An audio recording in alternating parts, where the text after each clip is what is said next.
Good afternoon, everyone. Welcome to our City Council meeting. Today is Monday, March 21st, 2022. It's approximately 1 p.m. Before we have our Pledge of Allegiance, I'm going to ask if you please rise for a brief moment of silence as we reflect back on the brave men and women of the United States Armed Forces as they keep our interests safe around the world, as well as the courageous men and women of Las Cruces Police Department and the Las Cruces Fire Department as they keep our city safe 24/7, 365.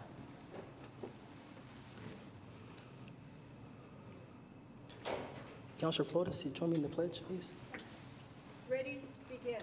I pledge allegiance to the flag of the United States of America and to the republic for which it stands, one nation, under God, indivisible, with liberty and justice for all.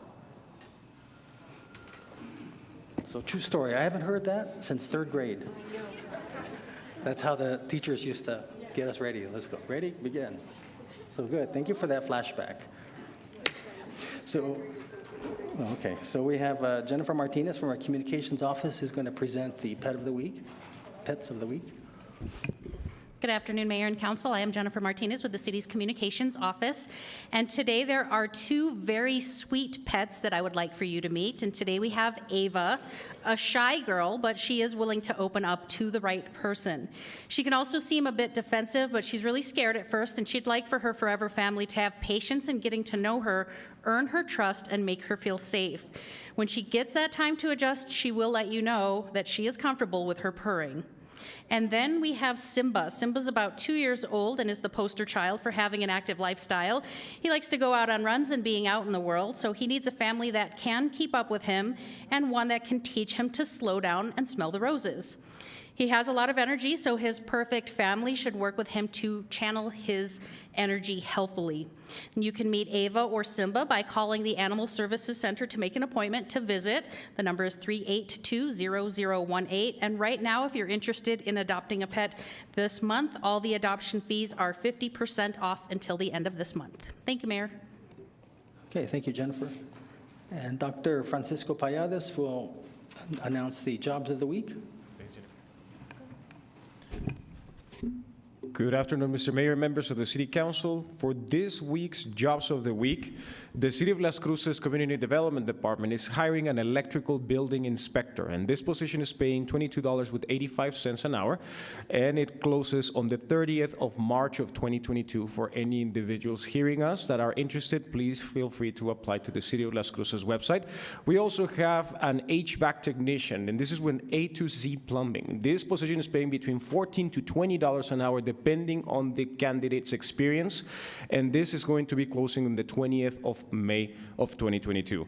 We also have a family service coordinator, and this is with Tresco Incorporated. The position here is paying between $14 and $19 an hour, again, depending on the experience of the candidate, and this will be closing on May the 20th of 2022. We also have a shop mechanic, number 2, and this is with Stamman Farms Incorporated, paying $14 an hour, and this position will be closing on May 13 of 2022. And last but not least, we have a plumber, and this is with Southwestern Regional Housing and Community Development Corporation. This is paying between $19 to $23 an hour, depending on the experience, and this will be closing on the 9th of April of 2022. And again, as always, for a full list of jobs, internships, and volunteer opportunities, please visit employeenim.com and governmentjobs.com/careers/Las Cruces. And the the New Mexico Workforce Connections information is at 524-6250, and they're located at 226 South Alameda Boulevard in downtown Las Cruces. Thank you, Mr. Mayor. Thank you, Dr. Payadas. Okay, we have 4 proclamations that Councilor Flores is going to be presenting. And the first one is going to be the National Public Safety Telecommunications Week proclamation. So, yes. So is Hugo Costa, is he here, or someone from MERVDA, Mesilla Valley Regional Dispatch Authority, here to receive the proclamation? Okay, so let's just jump to the next one. How about, is Manuel Chacon from the New Mexico State Police? Okay, we'll go to the third one. How about anyone from Donate Life? All right, and how about the last one, Parkinson's Awareness Month, to John Roberts? No, no one? Well, how about if we just go ahead and start with the first one, I guess. We'll just read them out, and if they show up, and then we'll just give it to them.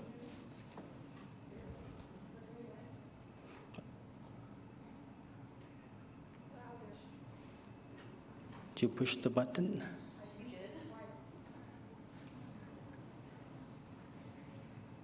Thank you, Jennifer. And thank you, Mr. Mayor.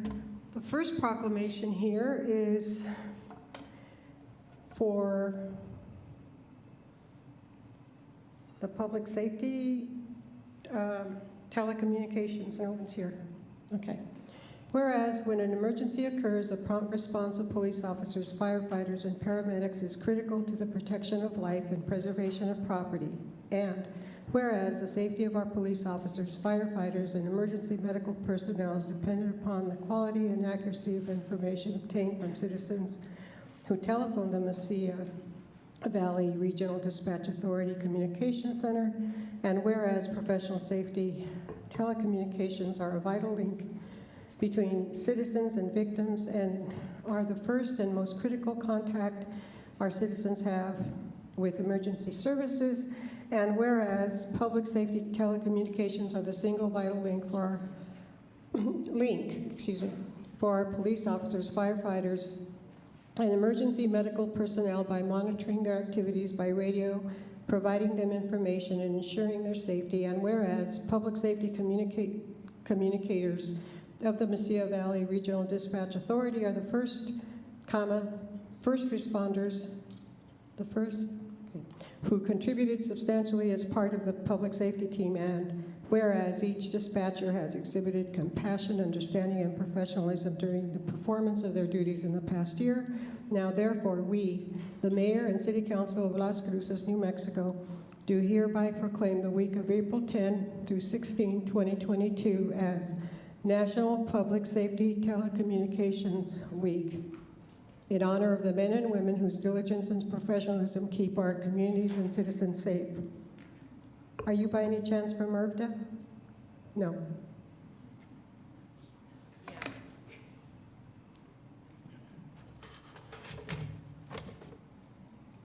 Proclamation. Whereas emergencies can occur at any time that require police, fire, or emergency medical services, and when an emergency occurs, the prompt response of police officers, firefighters, and paramedics is critical to the protection of life and preservation of property, and whereas the safety of our responders is dependent upon the quality and accuracy of information obtained from citizens who telephone emergency communication centers around the state of New Mexico, and whereas public safety telecommunicators are the first and most critical contact our citizens have with emergency services, and whereas public safety telecommunicators are the single and vital link for emergency services. Services by monitoring their activities, providing them information, ensuring their safety, and whereas public safety telecommunicators in the state of New Mexico have contributed substantially to the apprehension of criminals, suppression of fires, and treatment of patients, and whereas each dispatcher has exhibited compassion, understanding, and professionalism during the performance of their duties in the past year. Now, therefore, we, the Mayor and City Council of Las Cruces, New Mexico, do hereby proclaim the week of April 10 through 16, 2022 as Public Safety Telecommunicators Week throughout Las Cruces, New Mexico, signed by the Mayor and attested by our very own City Manager. So, Councilor, was there an Albert Flores that was here or here? I beg your pardon? Albert Flores? No? So on behalf of the City Council, myself, we just want to thank, I know it's being recorded, but we want to thank those involved in both Telecommunications Week as well as MRVDA, Mesilla Valley Regional Dispatch Authority, for their cool heads in contacting our emergency personnel to respond to various emergencies throughout the city and county. So this is a joint operation that we also, not just in the city, but also for our county residents as well. So just want to give them a big round of applause. So thank you.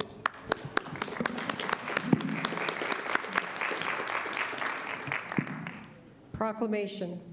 Whereas our hero organ donor can save the lives of 8 people through the donation of organs and improve the lives of up to 75 people with eye and tissue donation, and whereas more than 107,000 patients continue to wait for life-saving organ transplants on the national wait list, including our 706 New Mexicans, and whereas every day 20 people die on the list because of the shortage of organ donors, and every year 1 million people need cornea or tissue transplants, and whereas New Mexicans can register to be donors regardless of their age or medical history, and whereas we honor all those who have given the extraordinary gift of life through living and deceased donation, and whereas we encourage every New Mexican to register as an organ and tissue donor on their driver's license or ID card at Motor Vehicle Division or online at datelifenm.org and talk to their family about giving the gift of life. Now, therefore, we, the Mayor and City Council of Las Cruces, New Mexico, do hereby proclaim the month of April 22 as, quote, Donate Life Month, unquote, signed by the Mayor and attested by our City Clerk. And again, so nobody's here for Donate Life. So I usually every so often have a chance to mention my older brother was a recipient of a kidney and wouldn't have been possible if not a donor was available. And really it just changed his life. He's some of his eyesight came back. He was blind from diabetes, and I just can't thank the donor enough.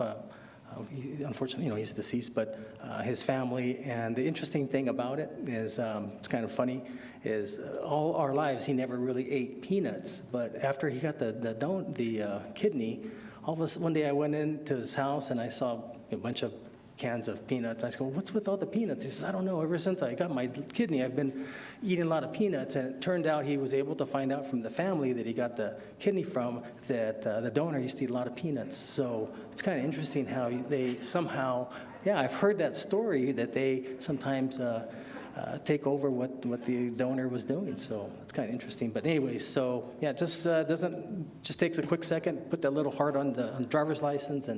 And so for those of you who may be donors, thank you. If not, this is something there that's strongly to consider. Thank you. Thank you, Mayor. And the best part about that proclamation, it says that you're never too young or too old. So keep that in mind. Proclamation, it's the last one of the day. Whereas Parkinson's disease, is Mr. John Roberts here yet? No?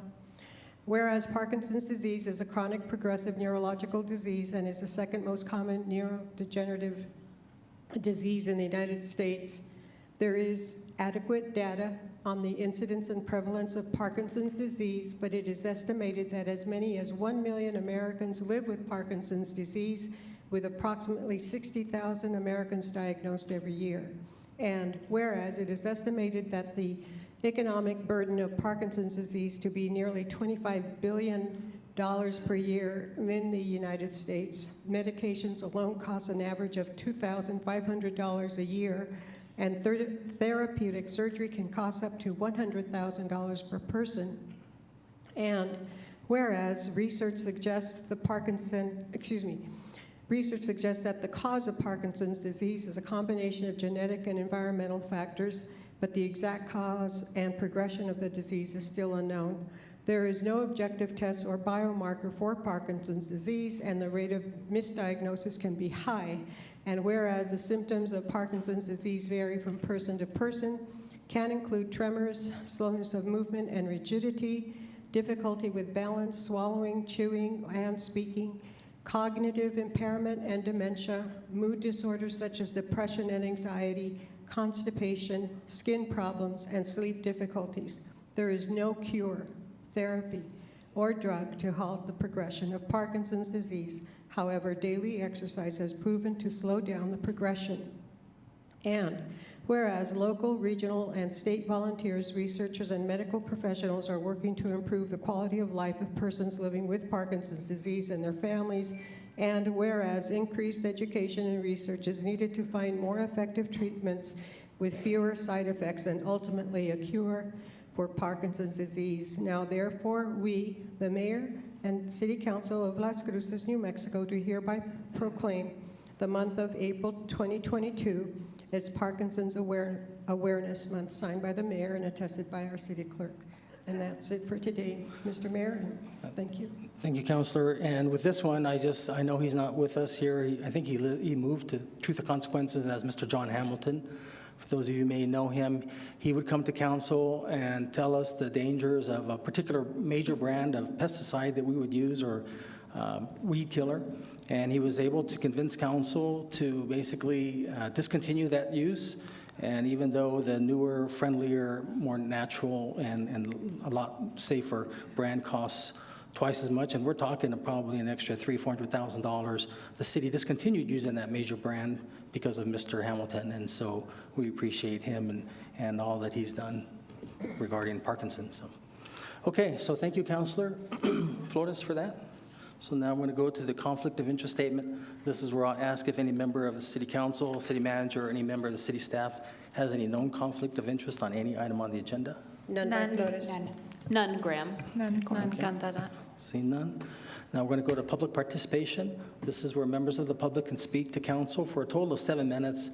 We ask that the first part be 3 minutes, and that if you have something you want to talk about that's on the agenda and you can't wait around, we would prefer you wait till the agenda item comes up, and then you have 4 minutes to speak. But if you can't wait and you have to go somewhere, you're welcome to use that, your time for that, your 3 minutes for that, and council probably won't respond back. So I usually start on my left. I usually start on the first row, and there's no one on the first row, so I'm going to start on the second row. So I'm going to usually start on the closest, so this lady here. Carrie? I'm Gabrielle. Oh, Gabrielle, I'm sorry. Please come forward and just state your name. Here? Yes. Yes. My name is Gabrielle Teich. I don't have to read the news to you. You have all heard about the local artist Penny Dunkley, who was horribly mauled by 2 dogs last week in Las Cruces. Her right arm was amputated below the elbow, and the left arm was broken and needed also extensive surgery. This is by no means the first such case in the city. Only a month ago, a man was killed by 2 dogs. The list of dog attacks is long, way too long. I started a petition last Friday on change.org, and we have almost 300 signatures collected there already. Everyone in town I spoke to had a story to tell, either being bitten by a dog, or being chased by dogs, or just being scared by a dog suddenly charging out of a driveway, unleashed and open. Some of my friends only walk with mace in their pockets right now when they go outside because they're afraid, just to ward them off. When I called the animal shelter last week to ask of the whereabouts of the 2 dogs that attacked Penny, the staff member told me, "We get so many dogs with biting incidents. I cannot tell you if those 2 dogs are here unless you can give me a detailed description." I'm like, so many biting incidents? That cannot be right. Not here and not anywhere. We ask of you today just one thing. Please start to enforce the loose dog laws and hold the dog owners responsible. That is all we're asking. Put this item on your agenda. The laws are in place. Make use of them and make this city and Doña Ana County a much safer place for all. Thank you. Thank you. That's my guy.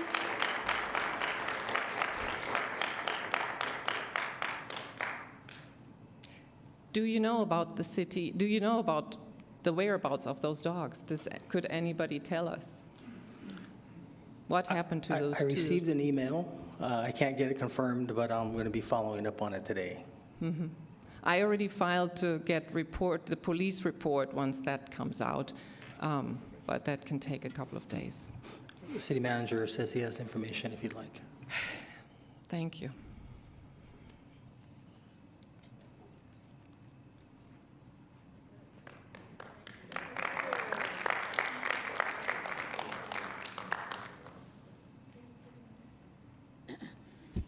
Mayor, council, the dog was taken into custody Friday.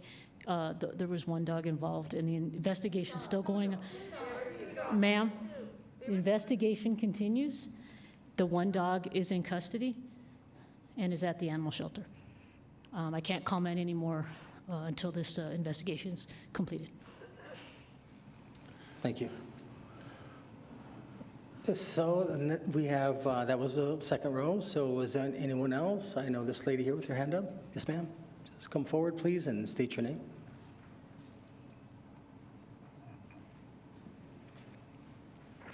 Good afternoon, Mayor and City Council members. My name is Shanna Backus. I represent Donna Ana Communities United.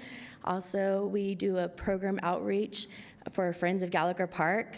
I was in Donna's Community United in 2017 with Carrie Bachman, if she would please come up. And also in 2018, I worked with John Hamilton, who had Parkinson's, who still has Parkinson's disease. And currently, Mayor, he's also living at, still in Las Cruces inside his house. He just gets 24-hour care assistance. In that regards, I worked with him for Friends of Gallagher Park, and I'm a community change advocate and representing the neighborhood for District 3. And recently we received funding, $150,000, and we worked on a continuation project for the last several years to get that funding with Cassandra Gadara. And in that recent, I met with Cassandra Gadara November 26th to be able to discuss the rehabbing for Gallagher Park. For Gallagher Park, for those of you who don't know, it's on Gallagher Avenue. It's an island park with 2 swings and 1 slide. And with that, we talked with Parks and Recreation. I had a meeting with them over a month and a half ago in regards to discussing the logistics as to what the members of the neighborhood would like to see done in the park, whether it be a playground of new equipment for the children, ages 5 to 12 years old, or a shade structure in the summertime because it gets too hot for them.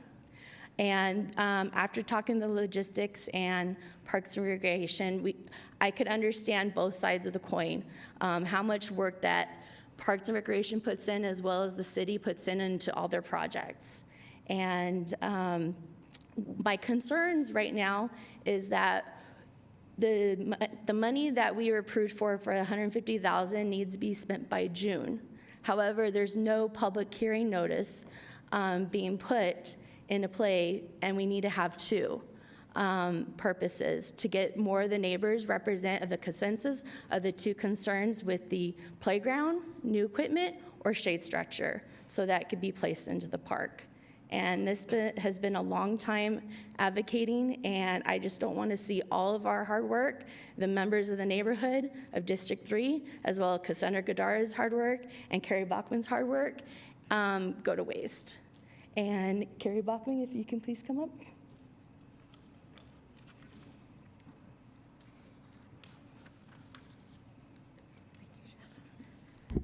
Good afternoon, council, staff, and members of the public. My name is Carrie Bachman. Let me remove my mask here. I'm with Doña Ana Communities United. And I'd also like to share, we have 2 residents of the community here, Zeta and Zai Drake. And we really do care about this park, and we care about our city, and we so appreciate Parks and Rec has really gone out of its way to enable our organization in the neighborhood to adopt the park. Shanna is self-effacing, but she has really been coordinating the adoption of this park without use of sprays of any kind. And so the neighbors, as well as Shanna and other members of our time bank, actually maintain this park themselves. And I think it's a really great example of the city and public coming together to work. We're just here today to thank you for your great work and continued work in building built environment in the city that enables community members to be healthy and active. And we don't want to see this money go to waste. We've been waiting for, I would say, about a year or more now from Parks and Rec to hear what the process is going to be to actually put a timeline in place so that we can see this money be spent according to what the neighborhood wants in their local park. Y'all are doing a wonderful job, and I just want to give you a shout out for the master planning efforts that are happening with the large parks. Fringer, for example, there's a lot of great community outreach and input provided, but these smaller parks are critical to neighborhoods that are often forgotten. Gallagher neighborhood is a neighborhood many don't even know exists. It's on Alameda, near Alameda Elementary, in between Alameda and Maine. These are the neighborhoods we need to care for, and it sends a message, unfortunately, that some folks in our community don't matter when we have community advocates actively trying with neighbors to get their neighborhoods to be paid attention to, and we don't hear back from the city. So it's just a very kind reminder, please, to not let this go off your radar. We really do want to be able to honor John Hamilton, who is still a resident of our city, who does suffer from Parkinson's disease, and this is a way that we all can learn how to better care for our environment, our built environment, and our community members. Thank you so much for the opportunity to be here today and for our opportunity to work together with you on this Adopt a Spot effort. We appreciate it, and I stand for any questions. Well, thank you, Carrie, for that. I'm going to actually ask a question of the city attorney and then Mayor Pro Tem. So, Jennifer, regarding the public hearings, are we allowed to have that through Zoom? Maybe one through Zoom and then one in public, or both through Zoom? Is that, you think that would still be acceptable for the public hearings? Mayor and Council, if this is something that is required by the Open Meetings Act, I don't think that because of the lift of the mandate by the governor, I think we would have to have it live. Otherwise, you would have to rely on that individual board's rules for that. Okay, that's fine. So the next one was if Mayor Pro Tem wants to do a couple before June. Yeah, okay, there you go. Yes, Mayor, absolutely. Okay. That will be wonderful, and we appreciate them being live. Honestly, it'd be wonderful if they can be held at the park so that people can actually be conversing about what needs to be done there in person. We appreciate it, and thank you for your attention. All right, thank you. Okay, so that was the second row. Yes, thank you for all your support and help. On the third row, anyone? Fourth row?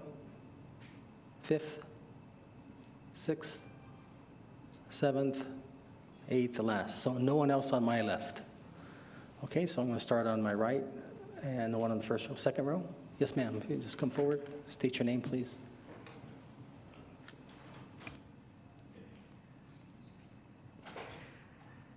Good afternoon, Mr. Mayor, Mr. City Manager, and council members. My name is Jean Berlowitz. I want to add my voice to what has already been spoken about the loose dogs. Undoubtedly, I love animals as much or more than any person in this chamber. But persons who allow so-called pets to become wild beasts, either through their treatment or neglect, need to be held accountable. And I ask you to hold these people accountable. It's not the animal's fault, and they're the ones who pay the price. Secondly, enforcement, enforcement, enforcement. Yes, I know we have many problems in the city of Las Cruces, and our fire and police and other officials have to tend to them. But this is not a small problem. Please enforce the laws that exist so that all of us can enjoy our city, all of us can take our pets outside and enjoy our city. It's very important.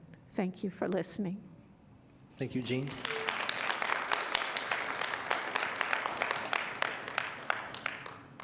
Still the Yes, ma'am, sure, of course. My name is Nancy Sharp, pardon me, and I'm a resident of the county. But obviously, I spend a lot of time in the city because I shop, I buy groceries, I do all sorts of things, go to restaurants. I also visit folks in different neighborhoods, and I walk on some of your paths and sidewalks. I really don't want to be attacked by a loose dog who is not under control by its owners. So I encourage you to enforce the laws that are already in place. If anything else needs to be put in place, I encourage you to do that as well. The tragedy of the local artist is beyond belief to me that that was allowed to happen.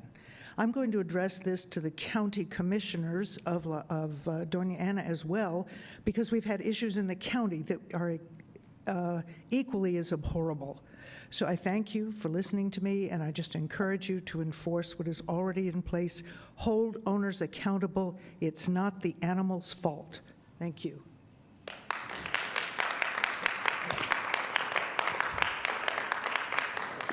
Thank you, Ms. Sharp, and thank you for shopping in Las Cruces. You know, I often appreciate our county residents because it's approximately half, about the same size, and that's how we get our money from our gross receipts tax. So thank you to the county residents as well.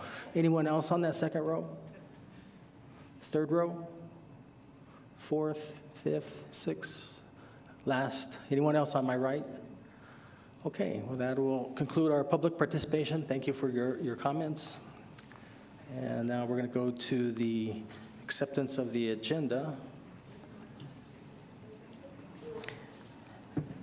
Mayor, I'd like to move an item Do you want to remove an item? Yes. from the consent agenda. Which number?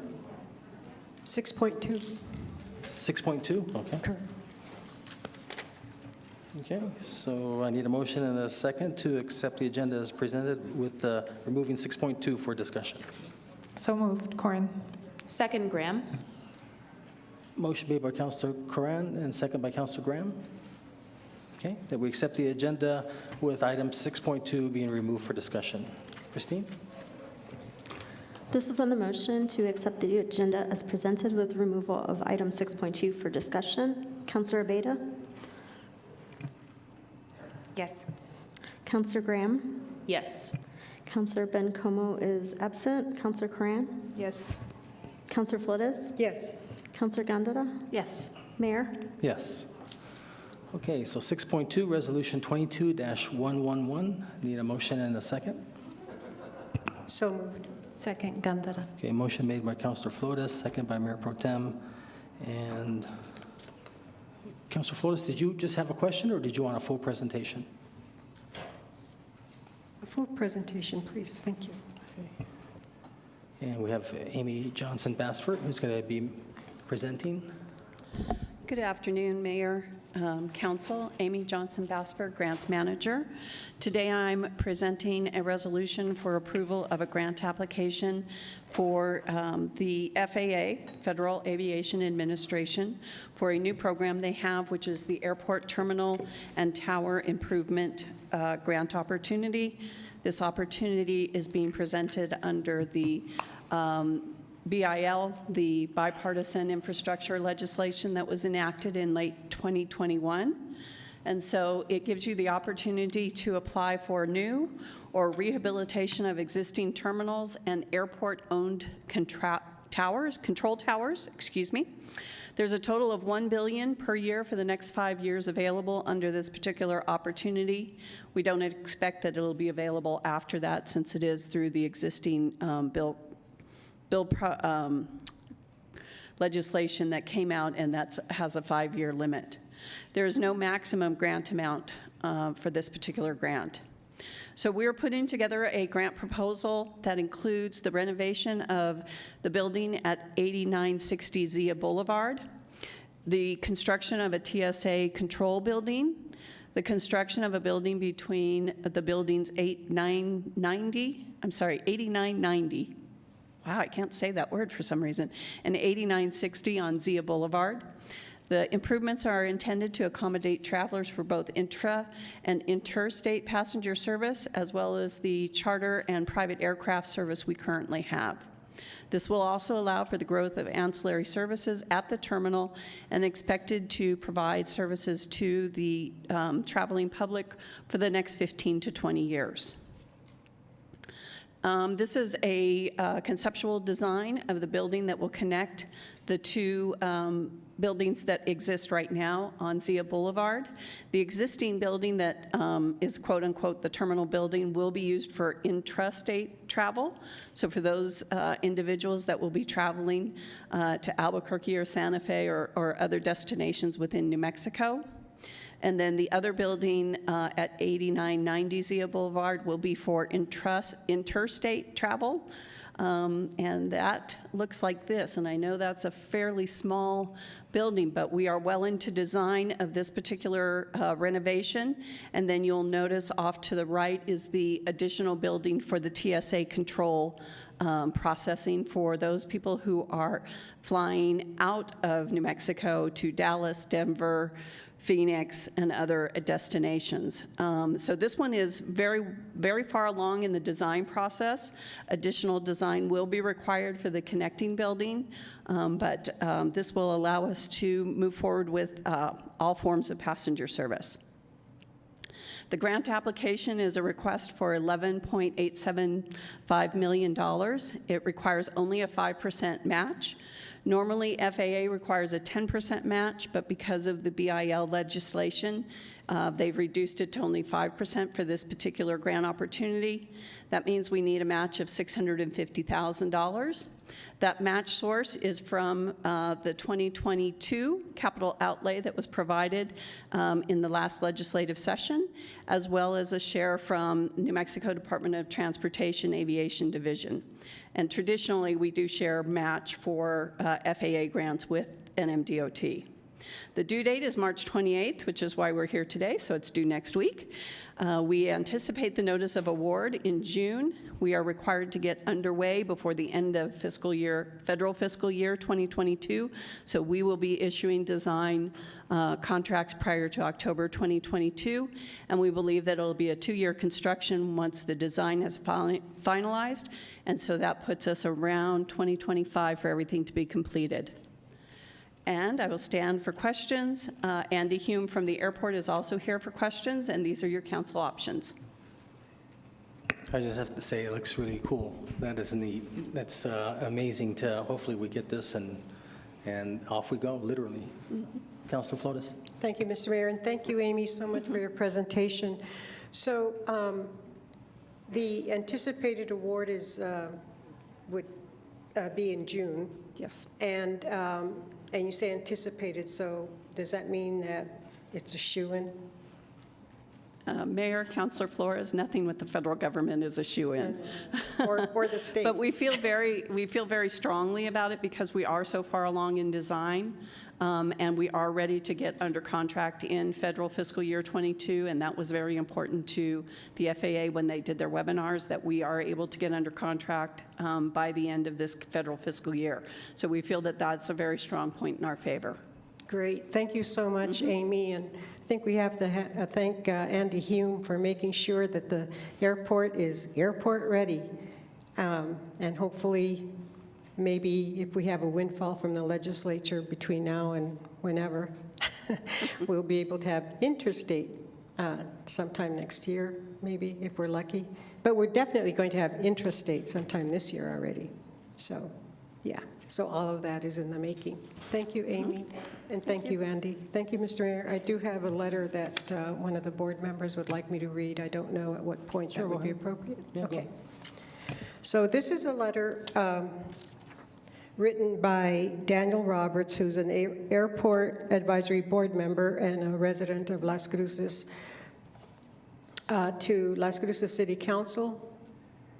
As a board member of the Airport Advisory Board and citizen of Las Cruces, I fully support this resolution to approve the submission of a grant application for the development of a commercial airport terminal at the Las Cruces Airport and the cash match. Mr. Roberts is not here today because it's spring break for the children and they had a long planned vacation at this time, and that's why he's not here.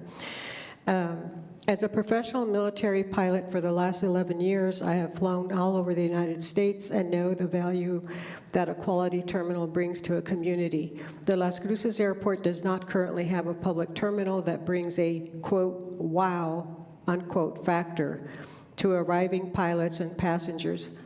For these individuals, the airport is the first interaction they may have with the community, similar to a, quote, welcome to Las Cruces sign, unquote, sign along the highway. Many of these individuals are business owners or professionals and deserve to see the best that the city has to offer, which the current terminal does not. The current terminal does not even meet the space requirements for the airport staff, as Andy Hume, airport manager, and 2 others, to include paying tenants, work in offices that are no bigger than closets. In addition, the staff does not have a private conference room, and many planning documents must be kept out in the open lobby due to lack of storage space. This is embarrassing for the city and community to first-time visitors transitioning through the airport. With approval of this resolution, the city will be providing the community matching funds for an FAA grant that will hopefully replace the eyesore terminal at the airport and provide much-needed office space for the growing airport staff. My only reservation about the project is the proposed design and layout for the terminal, as it has been proposed to use $12.5 million on a short-term fix to the current terminal instead of using the funds to build a long-term solution.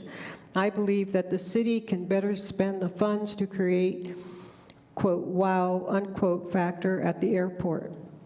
For perspective, the new National Guard Aviation facility located adjacent to the airport costs $14.5 million and is over 35,000 square feet, has a hangar for 4 helicopters, and has its own heliport, taxi lane, and helicopter parking apron. In summary, I support this resolution as an additional step toward improving the airport and creating a welcoming space that is inviting for our returning residents and transient guests. Signed, Daniel Roberts, Airport Advisory Board member, citizen of Las Cruces. Thank you, Mr. Mayor, and thank you, Amy. Thank you, Andy. Thank you, Councilor, and I believe you're also on that airport board as well?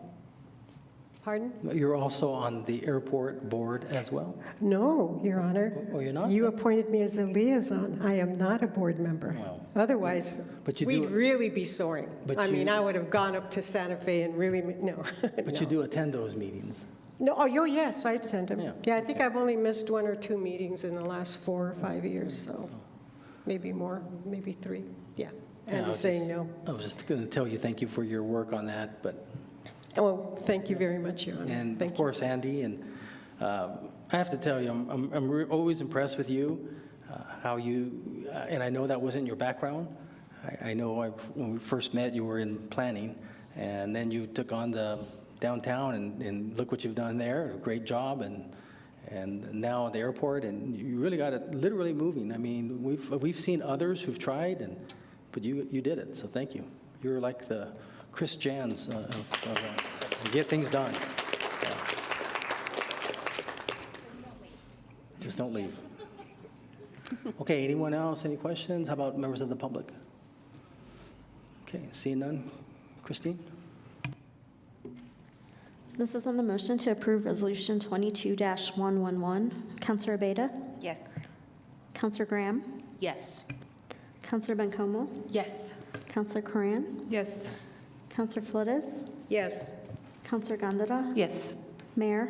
Yes. Okay, next we're going to go to item 7.1, Resolution 22-113.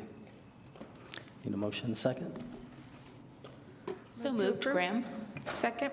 A motion made by Councilor Graham, second by Councilor Bencomo, and Sherelle De La Cruz will Yes. be presenting. Thank you, Mayor. So greetings, everyone, Mayor, council members, city manager. The resolution before you is to accept one state capital outlay grant and 3 federal operating grants. The Utilities Department has been appropriated 2021 legislative funding to continue the project of providing septic tank replacements by connecting areas to the city's wastewater system. The funds are to plan, design, construct, replace, and equip improvements to septic systems in Las Cruces. There is no match required for this funding, and this action will amend the CIP. Roadrunner Transit has received 3 federal operating grants this month. The first is the federal fiscal year 21 ARPA 5307 FTA Roadrunner Transit Operations Award of $166,443. Funds will be used for wages, salaries, and benefits associated with eligible transportation costs. The funds will be spent within an expected period of 3 months of operational expenses. There is no match required for these funds. Next is the federal fiscal year 21 FTA 5307 Funding Roadrunner Transit Grant for the amount of $2,405,145. These funds will be in both funds 5920 and 5923. There is a match amount required of $1,385,345, which has been transferred into both funds 5920 and 5923 from the general fund. In total, this grant project is $3,790,490 and will be put towards construction costs for the new transit maintenance and operations facility. Third on the list for transit is the federal fiscal year 20 and federal fiscal year 21 FTA 5339 Roadrunner Transit Facility Award of $438,249. There is a match of $109,563 required, which is coming from Fund 5923. These funds will also be used for the construction of the new transit maintenance and operations facility. And thank you for your time. Here are your council options. I will stand for questions along with Madeline Shea from Grants and representatives from each of the departments as well. Okay, thank you. Sherelle, questions? Councilor Flores, you just can't resist. So, I can't. Just such a curious, just call me Curious George. But as far as, all this money that comes in, and for me, it's hard to tell exactly how that money's using it, but thank you for your presentation. I appreciate it. But how, will any of these funds improve our routing system?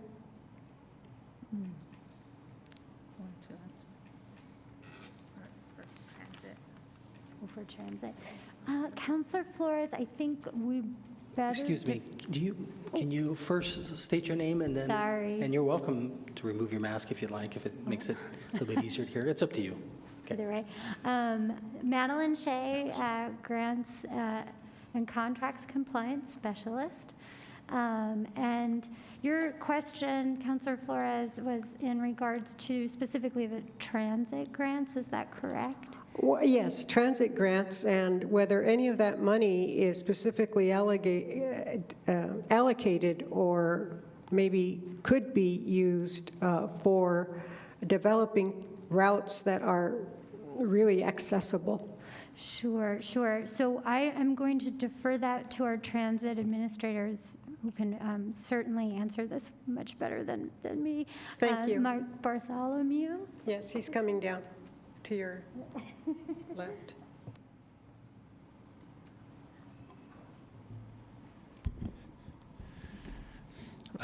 Mr. Mayor and Councilor Flores, Mike Bartholomew, Transit Administrator. The operating portions of those grants are the ERA funds is going to be used for salaries. That was what was designated in how we set it up, that $166,000. The operating grant that's split between operating and some funding for the facility. We use 5307 funding for our general operations every year. It makes up about 30% of our operations. So in answer to your question, it could be used for new stuff, but in general, we've been using it for paying for existing levels of service that we have. So like if we can use that to make route improvements. I wasn't quite sure what you meant by more accessible, but Thank you for your question. Accessible means to me that I'm able to walk to the end of my block, get on a bus, get to point B, from point A to point B without touring the entire city for 2 hours before getting to my point. And the reason for that is because I've tried, no, I didn't even try, because the place I can pick up a bus is up and down little hills, and yeah, and then the bus route that I would need to get here actually goes from my house, would have to go down University first, and then 2 hours later I'd be here. So, and I'm a bus person. I lived in cities where Sacramento, California, San Francisco, California, even Los Angeles, where everybody drives a car. I was able to take the bus from my house just 2 blocks down over to UCLA. So and this is something I brought up before, Mr. Bartholomew, and every opportunity I have, I must speak on behalf of people who really don't have the luxury of having a car and having to get around.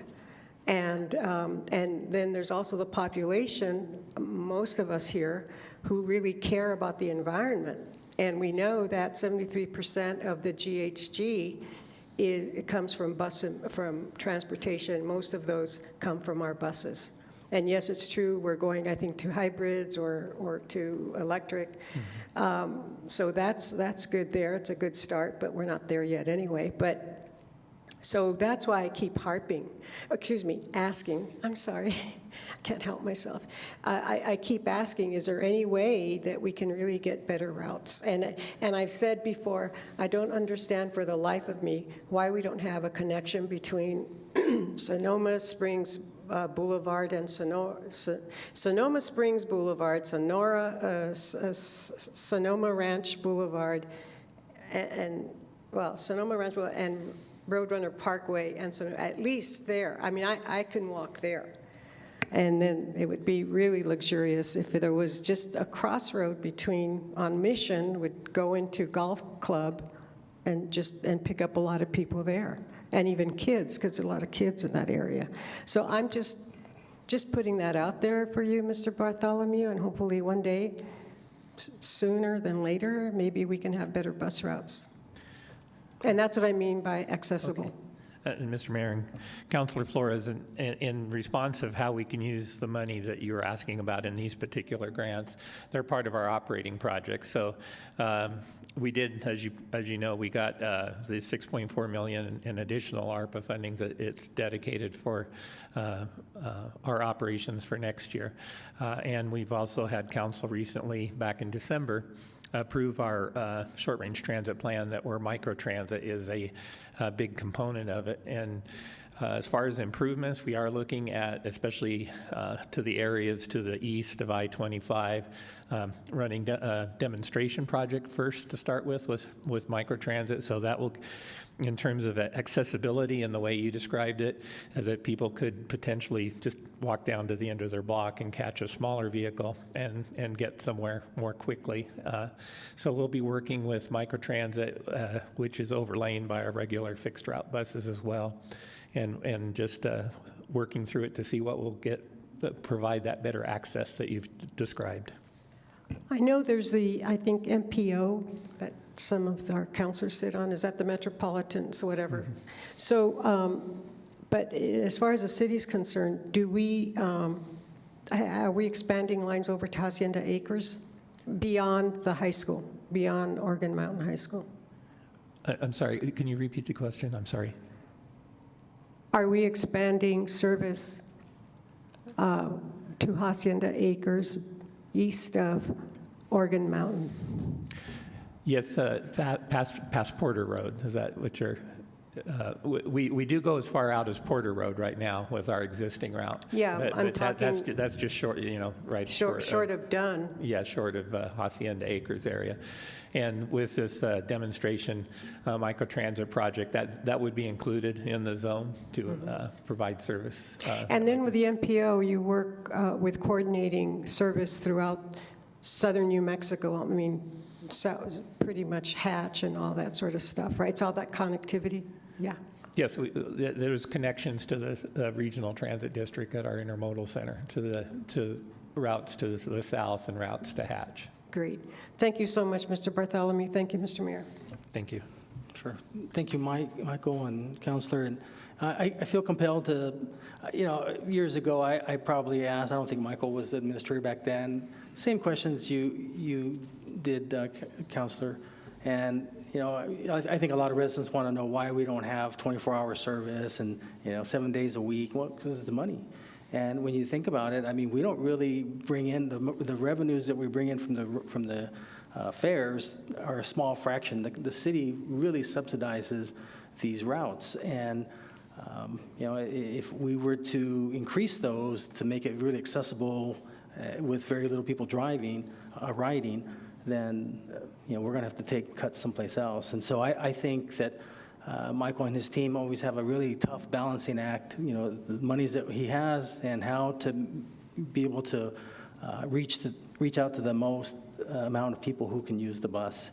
And I think as time grows, of course, our revenues will continue to grow, and then we'll probably be able to have more and more bus service to various places. But for the most part, that's, I think, what was presented a few months ago, I think is a good plan, and I think that it's going to hopefully get to those people who do ride the bus, and slowly as time goes on, you never know, we may eventually get there, but it takes money. And I appreciate all that Michael and his team does, because it's a tough job. So thanks for bringing that up. Any questions from members of the public? Okay, thanks again. Christine? This is on the motion to approve Resolution 22-113. Councilor Beta? Yes. Councilor Graham? Yes. Councilor Bencomo? Yes. Councilor Coran? Yes. Councilor Flores? Yes. Councilor Gondeta? Yes. Mayor? Yes. Item 7.2, Resolution 22-114. Need a motion, second. So moved, Beta. Second by Flores. Is a motion by Councilor Beta, second by Councilor Flores. And Mr. Amaya, you're going to have to pronounce your first name. Good afternoon. Can you talk to me? Good afternoon, Mr. Mayor, members of City Council. My name is Isaias Amaya. Isaias. And I'm with the Economic Development Department. The resolution before you, oops, I'm sorry about that. 7.2. Don't let Councilor Flores intimidate you, okay? So just, well, you never know. You might be worried about questions you might ask. Okay, the resolution before you, it's an exception to the home rehabilitation for a substantial home rehabilitation project located at 709 Piñon. Isaias, can you speak a little bit closer to the microphone, please? Yes, sir, I'm sorry. Okay, the home is in advanced state of this repair, and it needs to be reconstructed. The estimated reconstruction to this home exceeded the amount allowed by the handbook by $39,375. These exceptions to the rehabilitation handbook will require City Council. If this resolution is approved today, it will allow for substantial rehabilitation and offer immediate forgiveness of the amount exceeding the 95% loan-to-value. And the exceptions will maintain affordability, reduce the homeowner's cost burden, and will protect the city's investment. I will show you some pictures of the home in question. That's the front of the house. And this is the electrical and plumbing systems. As you can see, the electrical is outdated, also the plumbing. We have the heating system. It's a water heater exposed to the elements, and you can see they have a wood-burning stove to heat the house. And the building structure, it's in very unstable condition, and it's not very safe.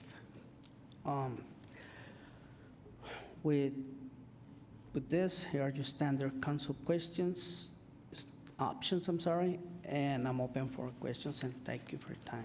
Thank you, Isaias. Can you do me a favor? Can you go back to one of the first slides where you talked about there you go. So the costs are 156 and the value is 117,005. Yeah. So what you're asking council is, so normally when you take the 156 divided by the 117,000, you come up with a factor of 1.33. So what you're asking normally is it needs to be at 0.95 or below. So you're asking for the exception to go up to that high. Is that what my understanding is? What Yes, sir. Asking for council to. The mayor, Mr. Mayor, the home was, the appraisal of the home came out to 117,500, and the 95%, it's 116,625.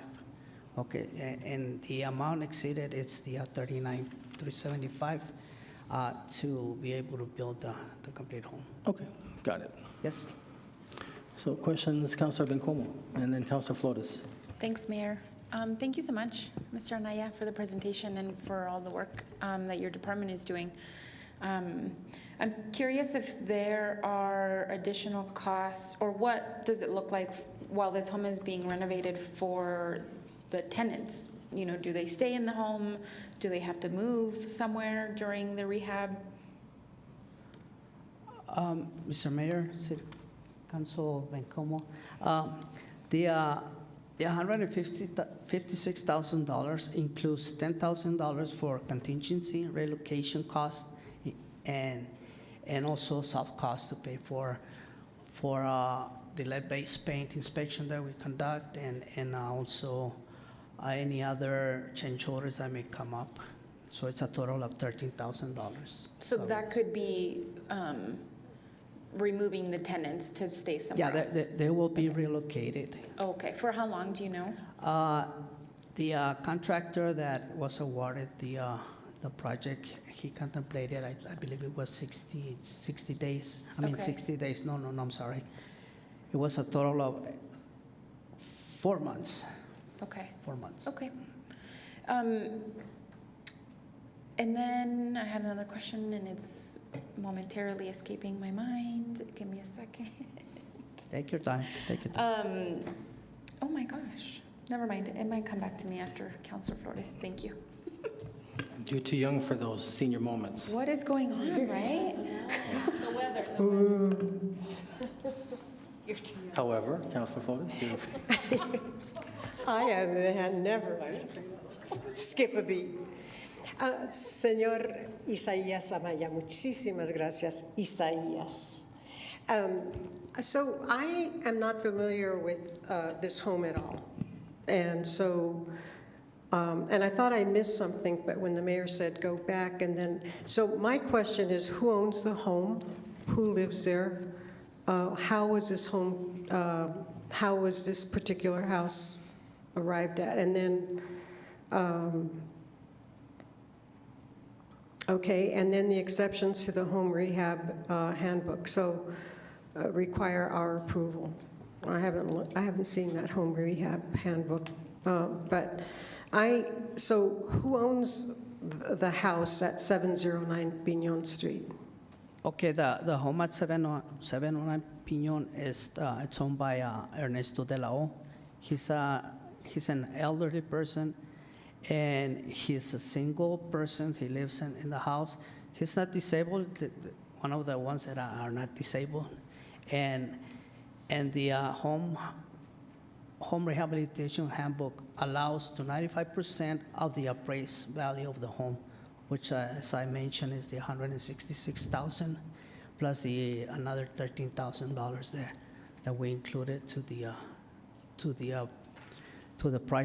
cost of the project. Okay, so then about $40,000 más o menos. Yeah, 39,375.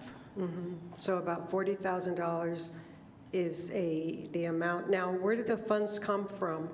They're CDBG funding. It's CDBG? Yes. So, and when the CDBG grants come to the city, is there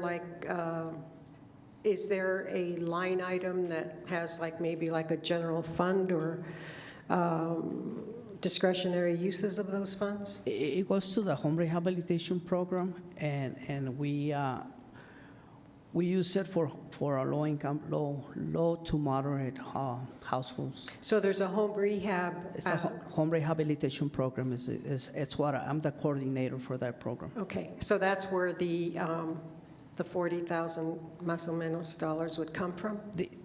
The full amount is gonna come from the sub-fund, from the home.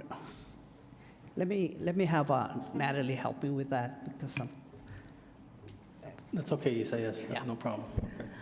Good afternoon, Mr. Mayor, Councilor Flores. The city is an entitlement community. It receives an annual allocation of that HUD funding, specifically community development block grants. We go through an action plan planning process. We're actually in the middle of our 22 action plan process now, so we have a comment period and public hearings next week.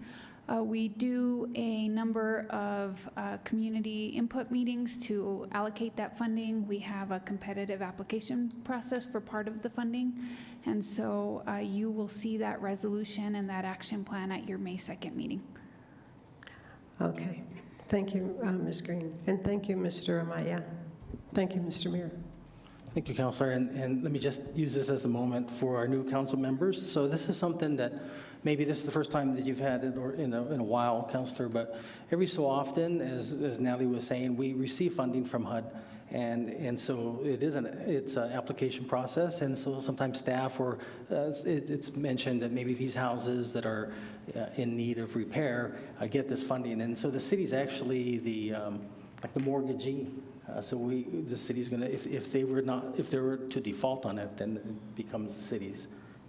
But they usually don't default on it because we work with them so that they can have a home and make sure that it's brought up to standards, and it's going to be a nice home when they get it all finished. I noticed some asbestos pipes in there, so I know we're going to be having to take special care with that when they remove that.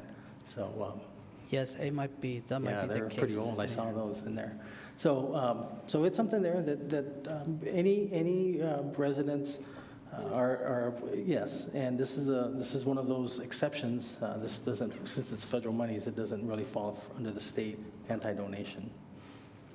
And then you also see some later, we'll get CDBG for sometimes to complete certain sidewalks around the city. So, yeah. Councilor Corrin.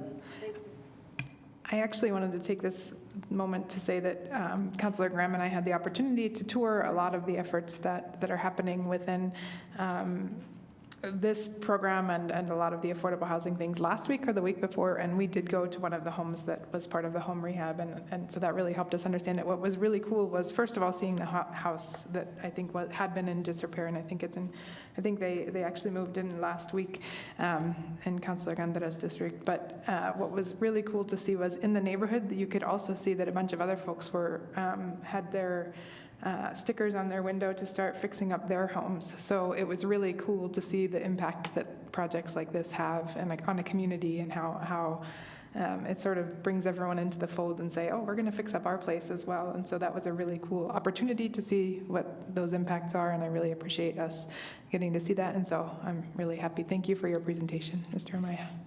You're welcome. Okay, anybody else? Members of the public? Okay, Christine? This is on the motion to approve Resolution 22-114. Councilor Abeyta? Yes. Councilor Graham? Yes. Councilor Bencomo? Yes. Councilor Corran? Yes. Councilor Flores? Yes. Councilor Gandara? Yes. Yes. Mayor? Yes. Okay, thank you, Isaias. Good job. Thank you.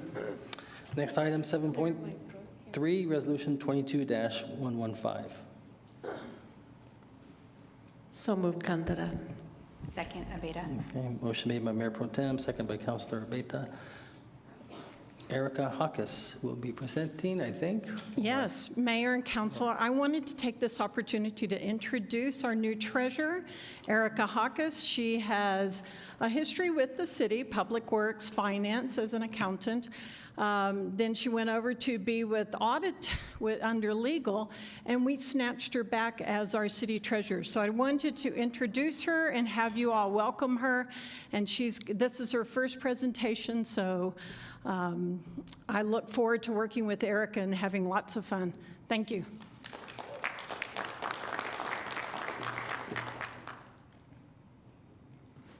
So Councilor Flores, smile at her, please. Good afternoon, Mayor and members of Council. Erica Hawkes, Treasurer.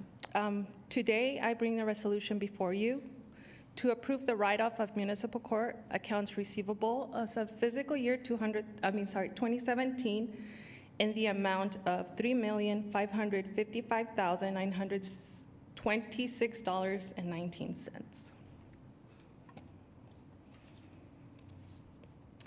New Mexico statute authorizes City Council to remove accounts that have been uncollectible for more than 4 years. The write-offs do not affect revenues or expenses, and they do not extinguish the customer's debt owed to the city. The city may still collect on these after they've been written off. It is the GFOA's best practice to perform periodic write-offs to ensure accounts receivables are not overstated. The effective date for our write-offs is April 30th, 2022. The municipal court accounts receivable write-offs by year. There is a total of 23,519 accounts being written off. They range from $1 to $5,100. Prior to 1980, there is $500 written off. For 1981 to 1990, the amount of write-offs is $177,877.50. From 1991 through 2000, the amount of write-offs is $1,288,299.59. 2001 through 2010, the amount of write-offs is $1,621,541.90. 2011 through June 30th, 2017, the amount of write-offs is $497,707.20. Here's the council options. I will stand for questions, and I also have Don Schultz here from Municipal Court. You have who from Municipal Court? Don Schultz? Don Schultz, okay, thank you. Councilor Bencomo. Thanks, Mayor, and welcome all to this position, I guess. Thank you. And this question, just so for my understanding, do the graph that you showed before this, how does this correlate to then the actual amount of debt owed by residents? What's the correlation look like? So our uncollectibles right now stand about $4.5 million, and then anything from July 1st, 2017 to current, we're leaving those. Anything prior to that is what's represented in the graph. That's what we're planning to write off. Okay, because I was reading in the documents that the write-off doesn't mean the debt is no longer there, right? So that continues to be there. Mayor, Councilor Bencomo, you are correct. And what does the outreach then look like for those residents? Mayor, Councilor Bencomo, I believe there has been some outreach, some letters sent out to these individuals that have outstanding citations. As far as the collections, I would defer to Don.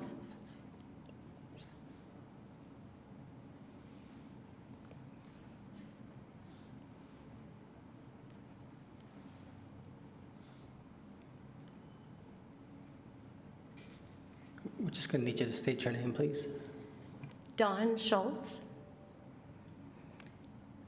So Judge Goldbaum is currently in the process of sending out letters to those who have failed to pay and failed to appear.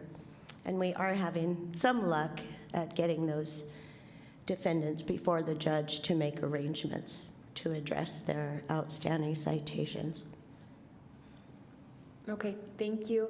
And this may be a question for Jennifer, but it could be for you as well. I'm curious if we have any type of debt forgiveness or if that's anti-donation territory.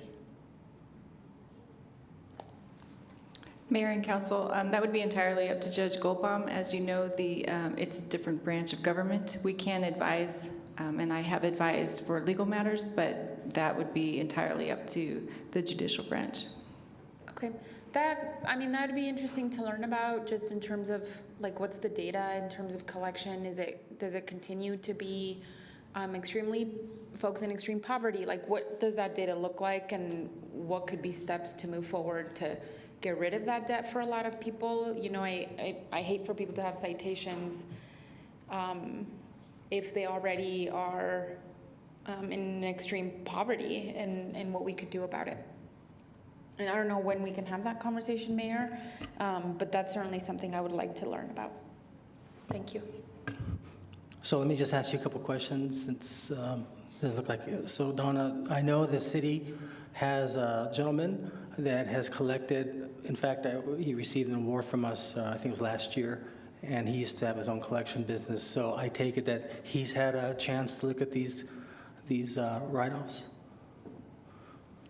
Leanne? You answered. Mayor, we did ask Judge Goldbaum if we could use Mr. Ortiz's services, but as of right now, the judge would like to keep it within the judicial branch, and so she's making the efforts to send out letters and collect on that, and would like to keep it that way and not use Mr. Ortiz's services. The city doesn't charge to lend Mr. Ortiz, does he? We pay, right now, Mr. Ortiz is 100% in the utilities department right now, but so we do pay him. He is through Manpower, but since this is the Judge Goldbaum's area, we have to follow what her wishes are. Yeah. Well, that's a shame that the judge doesn't at least allow, because this is taxpayers' money that's written off, and I think, Councilor Bencomo, I agree with you to a certain degree. I think these are probably individuals who haven't even so much as tried to, even if they pay $1, even if they pay something, even a small portion, that would be enough to say, okay, you know what, you've done the best you can, we're good. But I'd venture to say that these individuals haven't paid anything, don't respond, don't do nothing. Is that correct? I will maybe Dawn has more information on that, sir. I don't have more information on that. Yeah. The other court manager was not available to come to the meeting today, and she oversees the clerks and the court docket and all of the financial arrangements. So I apologize. Yeah. So, Leanne, does the city provide any remuneration to the courts? Do we pay for, do we charge her rent, utilities, anything? Security, whatever.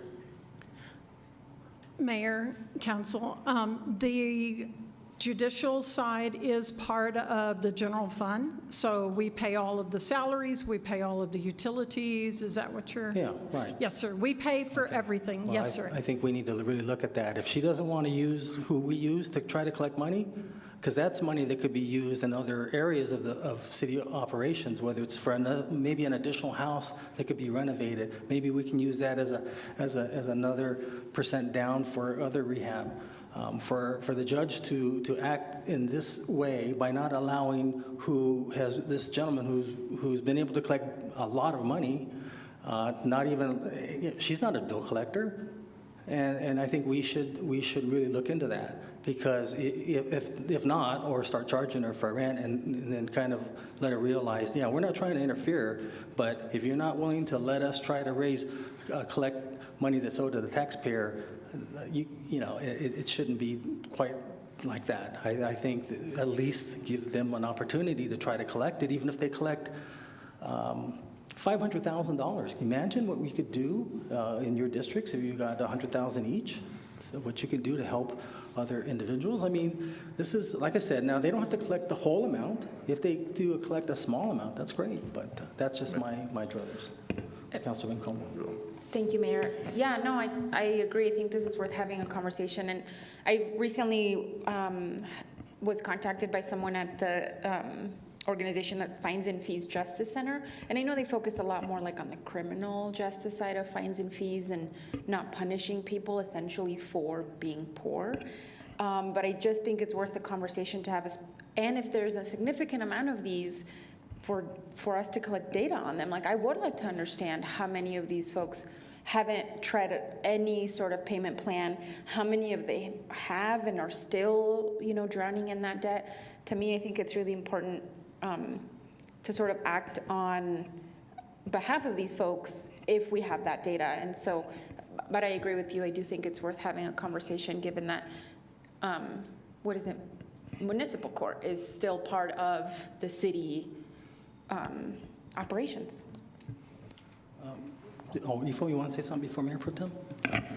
Yes, thank you, Mayor. I just want to say I did have a conversation with Judge Goldbaum. When I saw this amount, it was pretty alarming, and so and then I never had the chance to meet with Judge Goldbaum. So this was we met via Zoom. I think, Don, were you on that meeting? I know it was Zoom, so I didn't recognize you, but. And we had a chance to talk. I had a chance to express some of the concerns we all talked about. She gave me some good perspective on maybe some of the characteristics of this debt. She saw there were some that were for $20,000 for one individual, and I don't think there were many of them, but there were things like that stood out to her that was concerning to her. Like, when you look at the types of fees that are charged, like she couldn't determine how that could be possible. And so these were some that she wanted to write off, things that didn't make sense, certainly the ones back in the 80s, right? And so she talked about things like that. But I did mention to her that we did have Mr. Ortiz, and we wanted him to take a look at that, which he did approach her, and as was mentioned, she was concerned. Her concern was that because these are protected records, I mean, she knew he wasn't technically an employee of the city, and she was concerned about that. And I told her that we're working on something, and when I was reaffirmed that this wasn't this write-off wouldn't release the debt, that we had an opportunity to go back with Victor at some time, and once this was done, I would go back with Victor and see if we can allow him to take a look at that at some point. And she seemed open to that. She was open to that. But there were some things about, like she mentioned to me, she had concerns about the debt, but I got a pretty good feel of where she is, and I don't want to speak in her behalf, but I think what gave me comfort is that we can still take a look at this, even with this write-off. This is more of an accounting action, but we can still, move forward, even with Victor or with any other option that we choose. Thank you, Ifo. Mayor Pro Tem. Thank you, Mayor. Thank you all for your presentation. I wanted to ask, do you currently have data very specific to those cases and what might be the financial situation of those individuals, demographics, things of that sort? If it's repeat offenders that are not coming forward, haven't paid anything. I mean, I guess it's hard for me to make a decision without knowing some of that data or having even judge here to really speak to $3 million is a lot of money. Do you have that specific data? We do. But you don't have it with you right now? Correct. Okay. I'm going to put that aside for a little bit. Jennifer, protected records, is that accurate? Isn't this information public record? Mayor and Council, I'm not really sure what records you're referring to. Generally speaking, Yes. there are very few protected records in Yes. the municipal government. Yes. So I would have to know exactly what they're referring to. There are some things that are not subject to disclosure, such as some personal identifiers, but generally, I would without knowing what the records are, there are very few exceptions. Right.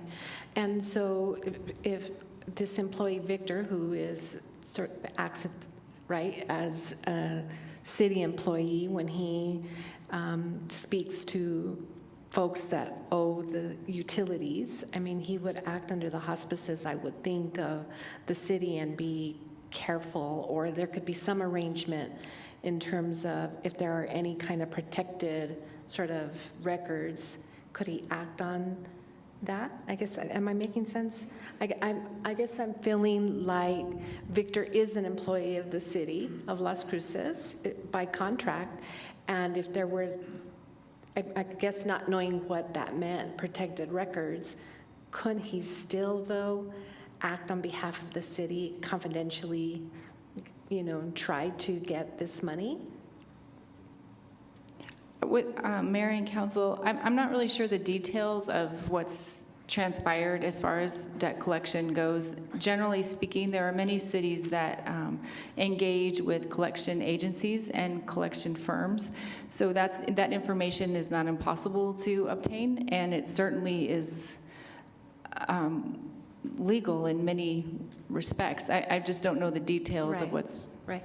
I guess my recommendation would be to table this to a date certain and have all this information available to us. Jennifer, giving you time, another time to look at if there's opportunity for protected record, or I guess I have a hard time $3 million later, even though we have the opportunity to go back. I just feel we need to do this differently and have data in front of us to be able to make that determination. I'm really interested if there's folks, I don't want folks that are poor to not, you know, I mean, they obviously committed some crime or didn't appear to court, I'm assuming. I don't know if that's correct, but I would assume that there could be some sort of financial arrangements being made or some other kind of situation where you're doing volunteer work or something that would help sort of mitigate the amount of money. Am I? Mayor and Council, the identification of indigency is it's much easier in court, because if an individual has been identified as indigent, they will have been appointed a public defender. And so it's easy to identify them in that respect. And there are also other identifiables as far as income level. So that's not impossible. It's probably more easy in the criminal justice system because those people have been previously identified. Right. Okay.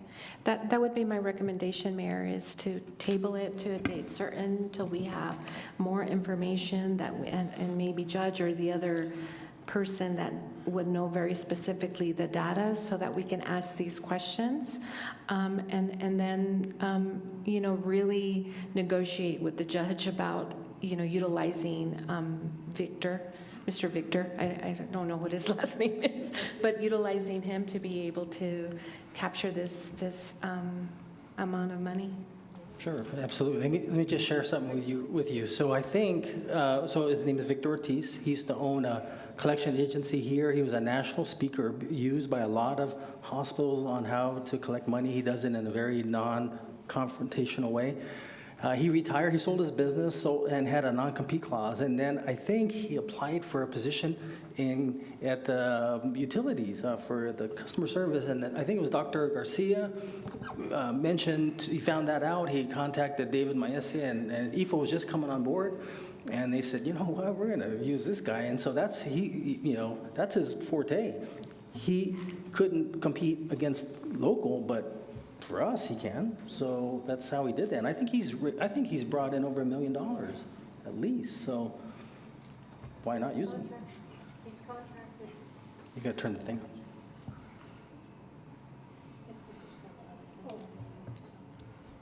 on. Okay, there you go. But he's a contract attorney. Contract employee? I don't know. Yeah, I don't you know. said manpower, right? That's a temp. employee service. He's not he's not an employee of the city. Yes, Mayor, Council Flores, he's not a full-time regular employee, but he is contracted through Manpower. Also to Mayor and Councilor Gondeta, I brought up this slide because while this is about the write-off, we can still collect on these items. So even though we can still work with the judge and try to collect on that, this resolution today is just to do the write-off. Doesn't mean that, as you can see up here, the debt is not extinguished. We can still go after this, after these uncollectibles. Thank you, Leanne. I appreciate that. I think I'm really concerned about process and protocol within the municipal government related to capturing this information.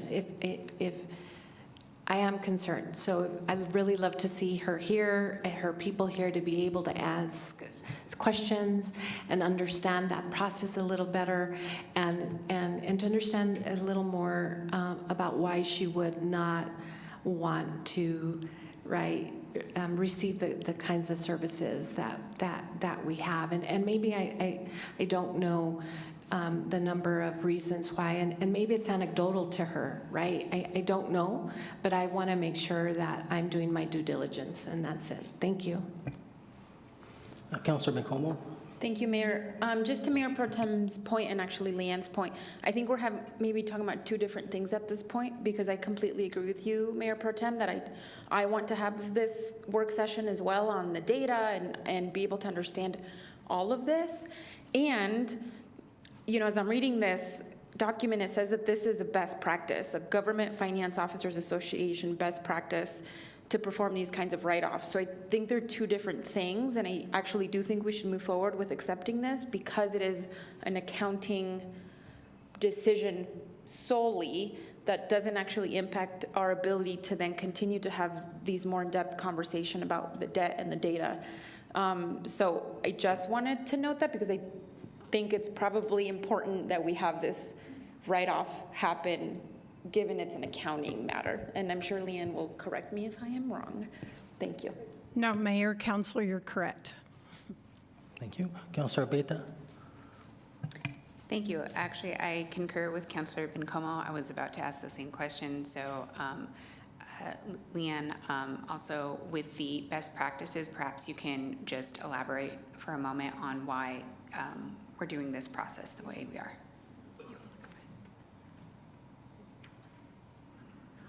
Mayor, Councilor, I'm going to go ahead and let our city treasurer handle that portion.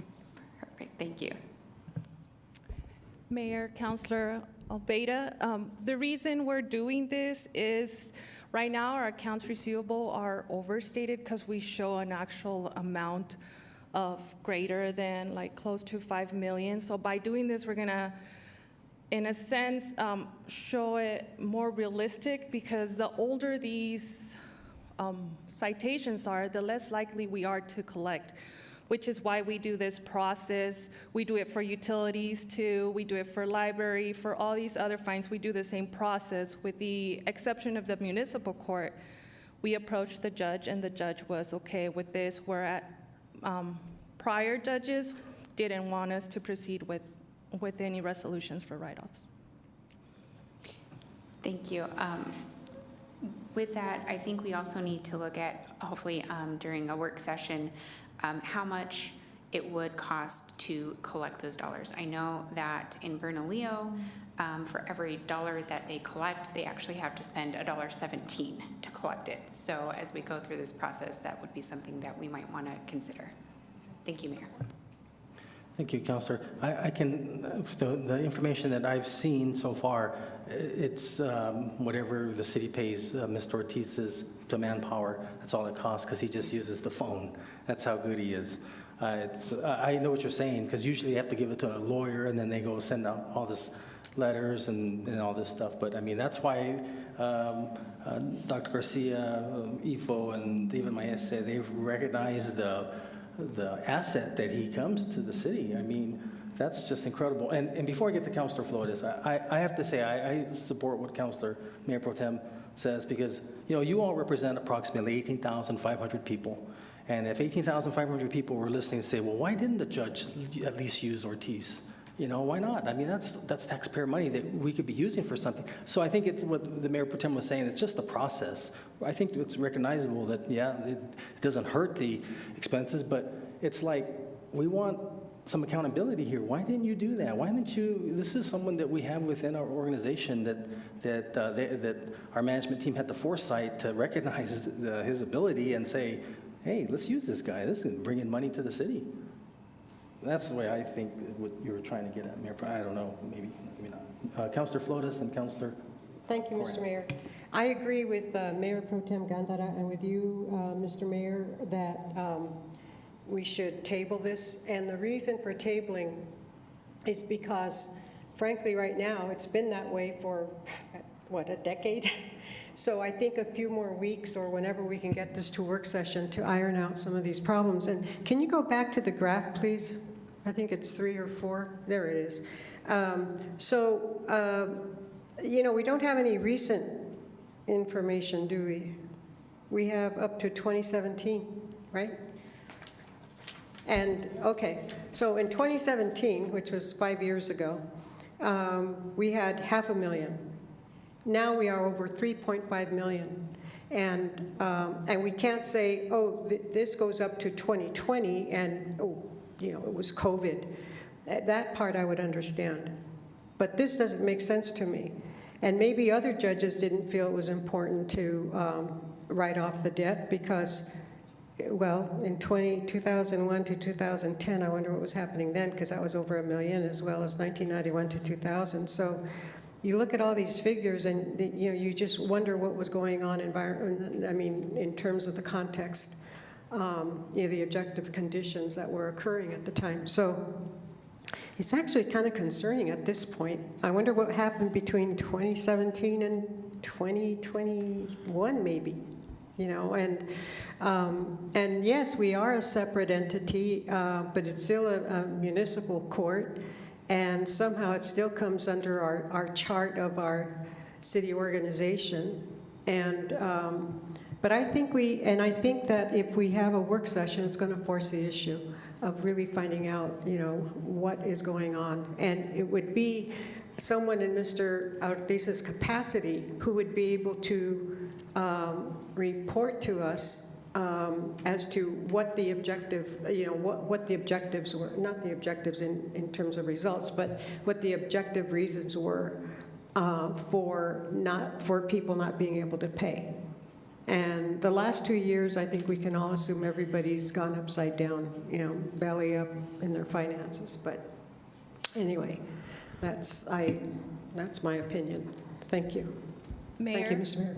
Mayor, Councilor Flores, this actually represents only what we are requesting approval to write off. We do have the data from 6/30/2017 to current, but those do not qualify to be written off since they're not older than 4 years. So we do have that data, but it's not here. And the years there, it's like if you have a citation and you have till January 1st of certain year to pay, and you didn't pay it by that time or requested an extension, then they show under that year and that. Yeah, I recognize that. There's that 4-year gap. But I'm just saying that there's nothing here that we can look at, that we can maybe look at the outside conditions and say, oh, this is probably why the debt went up. But really, I mean, when you look at the other years, the other gaps, it's almost exponential at this point. I mean, and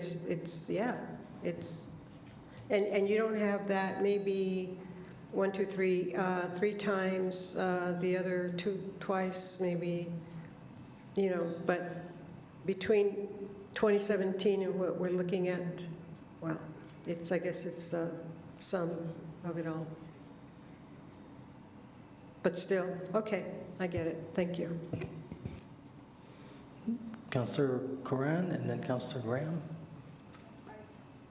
Thank you. I just wanted to weigh in and say I do think that we should consider a structured debt write-off of people in municipal courts, especially I don't believe the assumption that all of these enforcement actions were really, I mean, from the 80s, I don't believe they were probably equitable enforcement actions, and I suspect we had capricious ordinances throughout that time. I mean, I was a child, but I don't, so I believe we do have a need to have a conversation about who these debts are affecting and what writing them off means to our community, and I think we should do that, but I don't think that that is what this is about at all, and so I really would like to follow up on the idea of understanding where the debts come from and what we might do with them, and I don't accept that we should just add more to a debt collector's list. I don't think that's a constructive action for us to consider. I believe that we should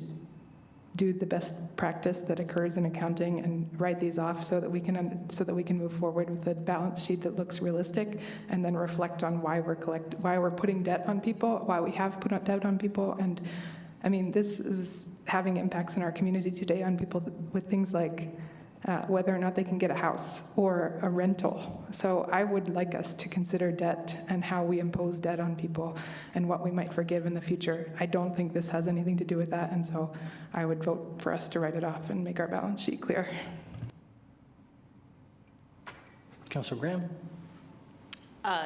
Thank you, Mayor. Yeah, agree with that. I would also agree with the whole thing. I want to see the work session on debt and how we can look at that and understand how that's affecting our community, but definitely agree with voting today to clear this in an accounting sense. And just as strictly speculation on my part here, but 2001 to 2010, Great Recession. So I know that's not necessarily something that has to be discussed, but yeah, I was just, as I was thinking along, that's what I was thinking. Also wondering if I was the only one who checked this list to make sure that I was not on it. I totally made sure I was. I don't, did anyone else look? No? All right, thank you. Jennifer? My name wasn't on there, right? No. I didn't check everybody. Jennifer, you have a comment? Mayor and Council, I just want to try to make something a little more clear because of the comments that I'm hearing. One of the reasons for the change in collection and the change in the amount of debt is that previous to about 2018, the city of Las Cruces prosecuted some crimes that they no longer prosecute. In that period of time, the city was prosecuting domestic violence. They stopped prosecuting in about 2010 DWIs, and that went to the prosecution in state court. So there was quite a reduction in the number of crimes that were being prosecuted. We took on DWIs again under city code in, I think, 2018. So that would account for this big jump. We also stopped prosecuting domestic violence because we need a longer jurisdictional period that state court has, that municipal court does not have. So it isn't that the crimes were capricious or anything like that. It's because we were doing different crimes, and then the DA's office was also prosecuting DWIs. We took that on again, so those numbers might jump back up. But that might be one explanation for this disparity. Okay, thank you. Councilor McComo? Thank you, Mayor. It's a little bit of a side note, related, but just to Councilor Corran's point, which I totally, completely agree with. Just this morning on NPR, I heard that collection agencies, debt collectors, will no longer be counting medical debt in people's credit reports because if you ended up with medical debt, that's not necessarily debt you were expecting, right? But I think I'm just trying to say that it's a value that I think we should actually adopt because it does impact people's ability to get a rental agreement, to get a mortgage, to get a loan for a vehicle, right? This wider conversation could impact a resident's life in a pretty significant way. So I just wanted to note that because just this morning I heard that on the radio. Councilor McComo, I think the clarification is that the debt is still owed. They'll still try to collect it. They won't count it on your credit score. Yes. Yeah, okay. Okay, so, well, if I don't hear a motion to table, then we'll just have Christine call the question. I move to table. Second. Okay, so motion second, Christine? It needs to be date specific. No. Date specific? What dates do we have? I'm totally booked. It depends how far out in advance it's going to take them to get the data that you are requesting, I believe.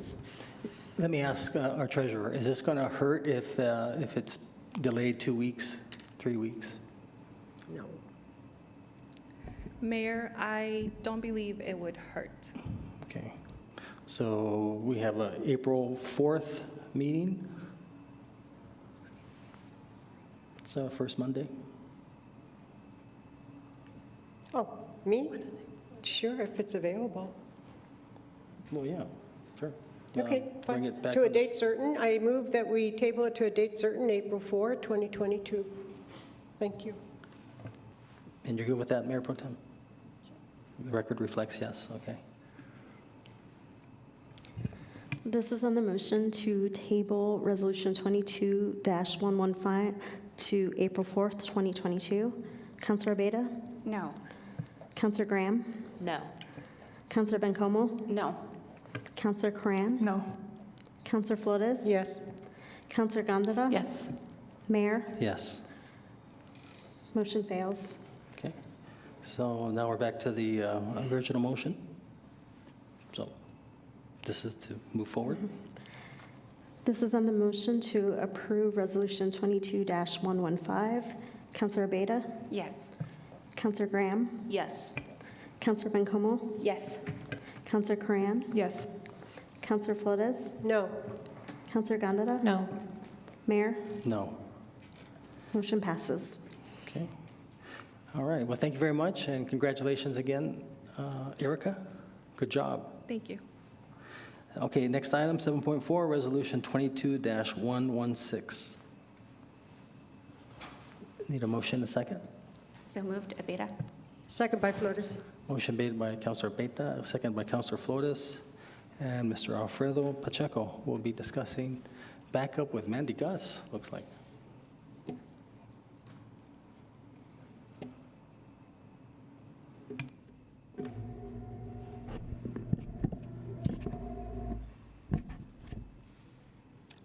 Good afternoon, Mayor, Council. I am Alfredo Pacheco, the interim purchasing manager, here to present the Las Cruces Innovation and Park Marketing. And I'm here to discuss the procurement piece of it. Request for proposal number 21-22-026, issued October 8th, 2021, with a due date of October 28th, 2021. 6 proposals were received. Selection Advisory Committee, or SAC, evaluated the proposals. The recommended award went to Griffin and Associates Marketing Incorporated, doing business as Sunny 505 of Albuquerque, New Mexico. The contract is for 1 year, initial term with 3 one-year renewals, a total contract amount of $140,000 annually, plus New Mexico gross receipts tax. Sunny 505 will develop a marketing and PR campaign. And I turn this over to Mandy Gus for the background. Thank you. Mayor and Council, Mandy Gus with the Communications Office. Talking about the background of this contract, as we know, the Economic Development Department has put the Las Cruces Innovation and Industrial Park as an area of focus for economic development. And last year, a marketing plan was developed for the area. This selected firm will launch that campaign concept, public relations, and paid advertising to implement the plan that we came up with last year. And the reason it's with communications is the importance of consistency and branding and messaging, but we will be working hand in hand with our economic development team to make sure that the message is consistent throughout the city. And there'll be, the goal of this will be recruitment in the industrial park for those targeted industries that have been identified in previous planning documents, such as aviation, manufacturing, and value-added ag. With that, we'll stand for questions. Thanks, Mandy. Councilor Bencomo? Thank you, Mayor, and thank you, Mandy. I just had one question in terms of materials being in Spanish, and if that was, and I'm sorry if I missed it, if you said that. Mayor, Councilor Bencomo, I didn't mention that. We will look at bilingual materials. Great, thank you. Any other questions? Members of the public? Seeing none. Christine? This is on the motion to approve Resolution 22-116. Councilor Beta? Yes. Councilor Graham? Yes. Councilor Bencomo? Yes. Councilor Corran? Yes. Councilor Flores? Yes. Councilor Gondara? Yes. Mayor? Yes. Okay, item 7.5, Council Bill number 22-018, ordinance number 2996. Yeah. Need a motion and a second. To approve. Second. Are you Beta. okay, Mayor? Motion made by Councilor Bencomo, second by Councilor Beta. And Rob Cabello will be discussing. And the 6s and the 8s, they look a little. Hello, Mayor, Council. I'm Robert Cabello, Deputy City Attorney, and I'm here to present the resolution for the Unite Franchise Agreement. So, some background. A franchise agreement is just an agreement where a governmental entity confers a corporation or an individual, allows them to engage in a particular activity using public facilities, such as like a cable television services, essentially like the Comcast franchise agreement. Now, Unite Network Services previously had a revocable master license agreement. On September 17, 2019, it allowed Unite to build a fiber optic network for the Las Cruces Public Schools. Now, under that agreement, Unite initially was supposed to install city shadow conduit, which is essentially conduit alongside the conduit for the school that the city could use for public uses. And the city was going to credit each year of its installation shadow conduit the lesser of 129 cubic linear underground foot, or 2% of the total of the construction project. And I should have apologized for this. Some of the echo is that the Dushians, the attorneys that did negotiated this agreement, are online to answer some of your questions. I should have said that earlier. Now, the proposed franchise agreement. Under this, the new agreement, the reason why Unite wants this agreement, because it really wants to expand its services beyond just the school services and providing shadow conduit for the city. So the city is authorized under state law to engage in this agreement. It authorizes Unite to construct and maintain infrastructure, fiber optic infrastructure in the city rights of way. It's for a 10-year term. And under that, Unite has to pay the city 2% of annual gross revenues computed at a quarterly basis. And with that, I'll open up to questions, and also to let everybody know that Bob Dushin and Tom Dushin are, I apologize, Bob Dushin and Tom Dushin are there. The attorneys that negotiated the agreement are there to answer your questions as well. These are the two brothers, right, that sometimes appear on Zoom? I think that's what's happening. Oh. I apologize. Yeah. Goshen is the last name? It's the Dushins, D-U-C-H-E-N. So if you can hear us, you can put us on mute. Questions? Councilor Beta? Yes, thank you, Mayor. My question is, do we know about what type of investment this company is wanting to make within the city? Like how much?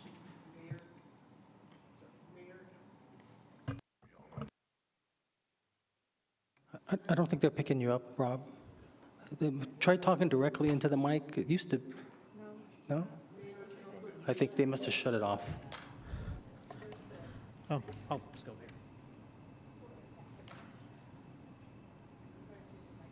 here. You use the. Mayor, Councilor Beta, I think Bob Dushin could better answer that question as far as what their potential investment is. Thank you. Councilor Corran? I just wonder, thank you for trying to make sense of this, Attorney Cabello. I just wonder, first of all, I don't know if they were able to, if they were going to answer that question, or if they're able to, but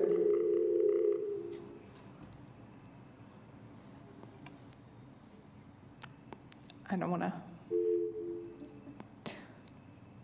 Okay, I'll ask my question. What are the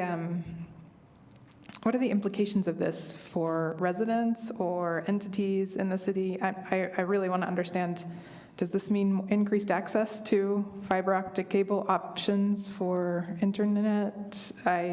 Pardon my Ludditism in this. Mayor, Councilor Coran, it could, in the sense that it would add competition to Xfinity, CenturyLink.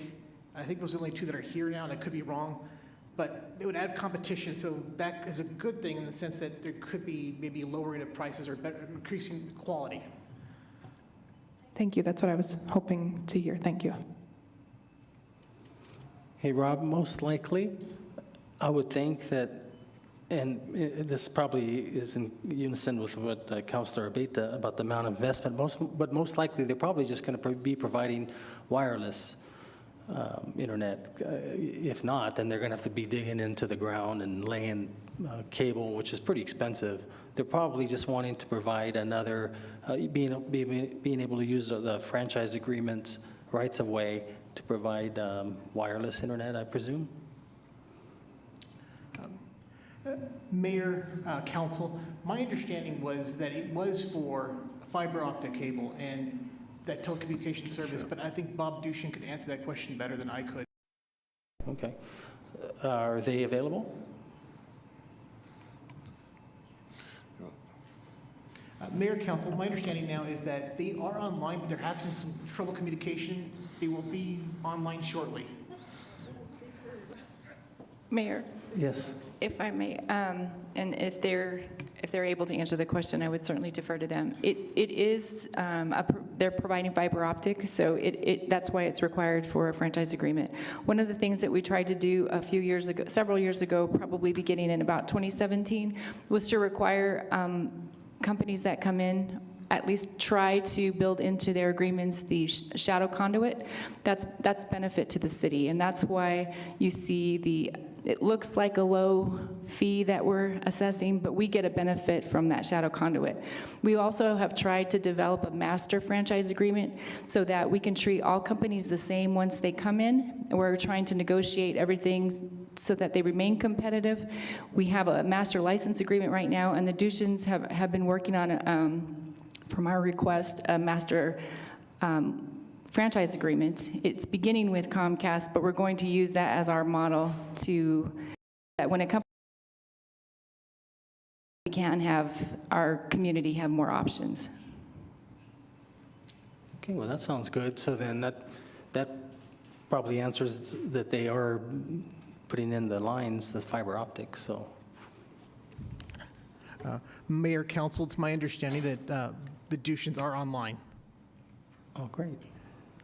Mayor, members of council, this is Bob Dushin with Communications. I apologize, we've had some technical difficulties, but I'm here to answer any questions you may have. Okay, thank you, Bob. This is Ken Miyagishima. One of the questions from the councilors was, what, if you happen to know approximate dollar amount of the amount of investment that you're going to be putting into the city there in your fiber optics?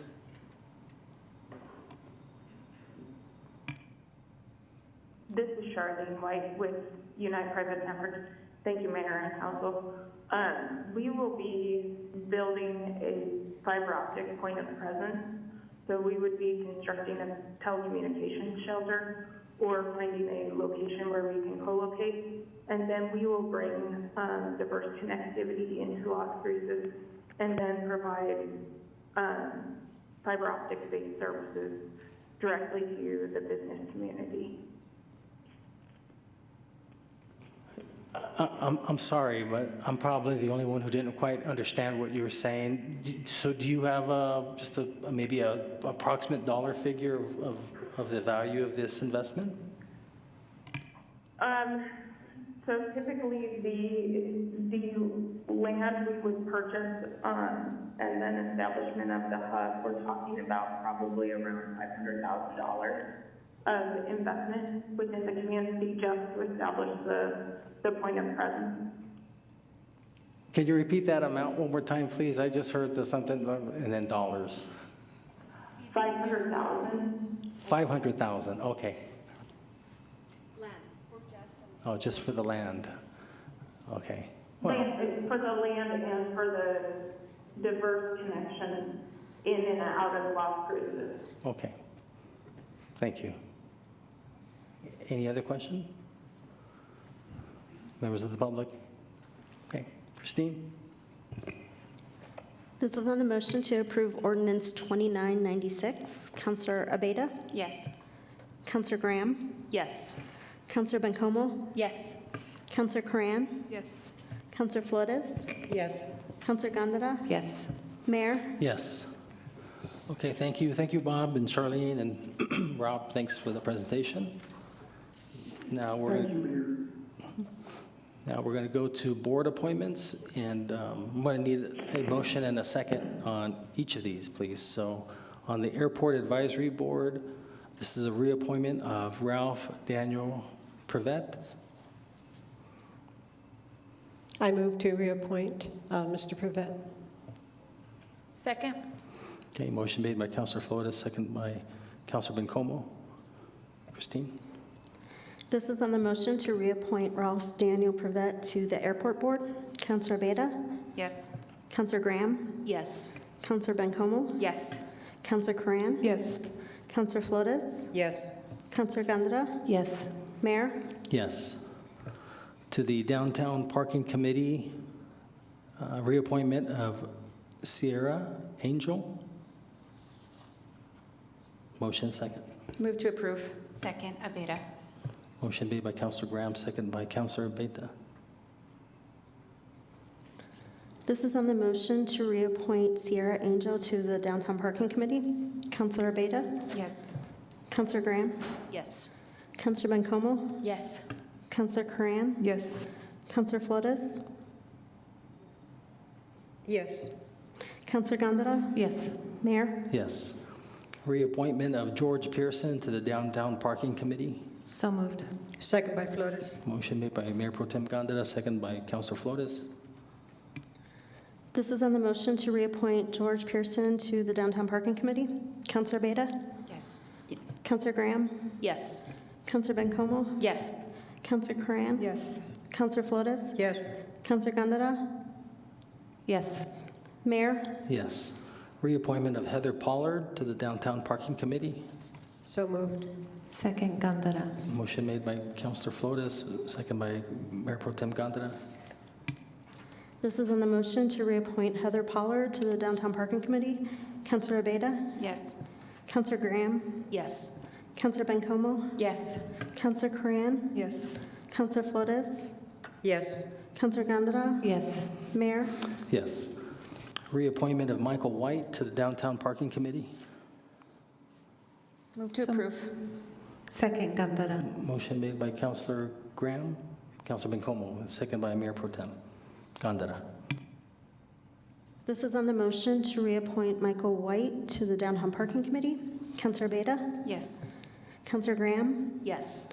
Councilor Bencomo? Yes. Councilor Coran? Yes. Councilor Flores? Yes. Councilor Gondara? Yes. Mayor? Yes. Reappointment of Jose Aranda to the Historic Preservation Commission. Move to approve. Second, Graham. Motion made by Councilor Coran, second by Councilor Graham. This is on the motion to reappoint Jose Aranda to the Historic Preservation Commission. Councilor Abeyta? Yes. Councilor Graham? Yes. Councilor Bencomo? Yes. Councilor Coran? Yes. Councilor Flores? Yes. Councilor Gondara? Yes. Mayor? Yes. Reappointment of Paul Deason to the Historic Preservation Commission. Move to approve, Aveda. Second. Motion made by Councilor Abeyta, second by Councilor Bencomo. This is on the motion to reappoint Paul Deason to the Historic Preservation Commission. Councilor Abeyta? Yes. Councilor Graham? Yes. Councilor Bencomo? Yes. Councilor Coran? Yes. Councilor Flores? Yes. Councilor Gondara? Yes. Mayor? Yes. Appointing Dr. Bobby Green as at-large appointment to the redistricting committee. So moved by Flores. Second, Bencomo.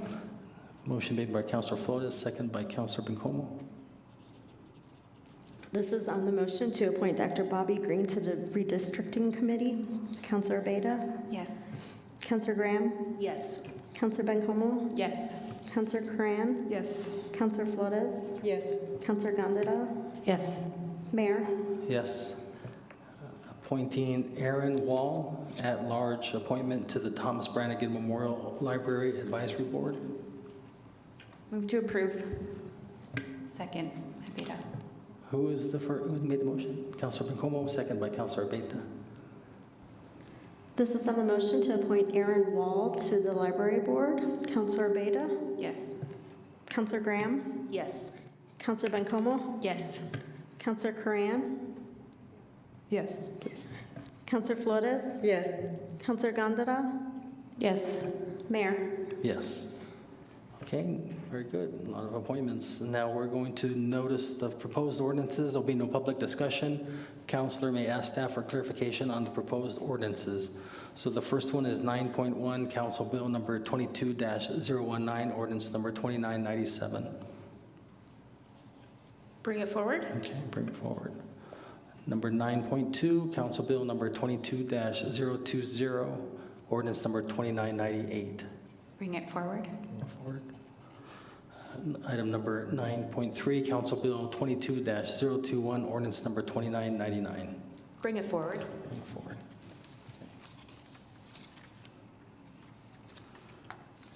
Okay, now we're going to go to member board reports and comment.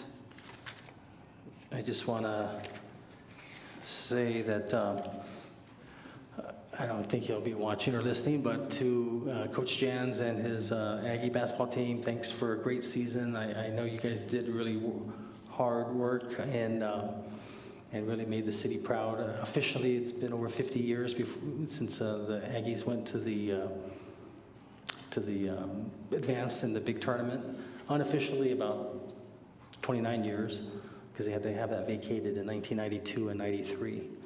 The NCAA erased that. But we wish him well, Coach Jans. When we watching his career, I know he's going to be up there with the greats, Coach K and those others. So really made Aggie basketball very exciting. So, and we're going to try to bring a couple, at least one of the members here for an award to present to him for. He found a wallet at the RGTV. Rio Grande Valley basketball game, and he returned it to the owner as what they refer to as Big Will Benjamin. Big Will McNair. Big Will Benjamin. So we'll see if he can come down. That's all I have, Mayor Pro Tem. Thank you, Mayor. Yes, congratulations to our Aggies. I'm so proud of them. Disappointed that we will be losing Coach Jans, but I'm not surprised. Wanted to talk about pedestrian fatalities. Again, we had one recently, I think in Councilor Graham, Espina area, wanting to get an update on some of the things I wanted to see was an assessment on, I feel like it's really loud, isn't it? It is loud, right? Okay.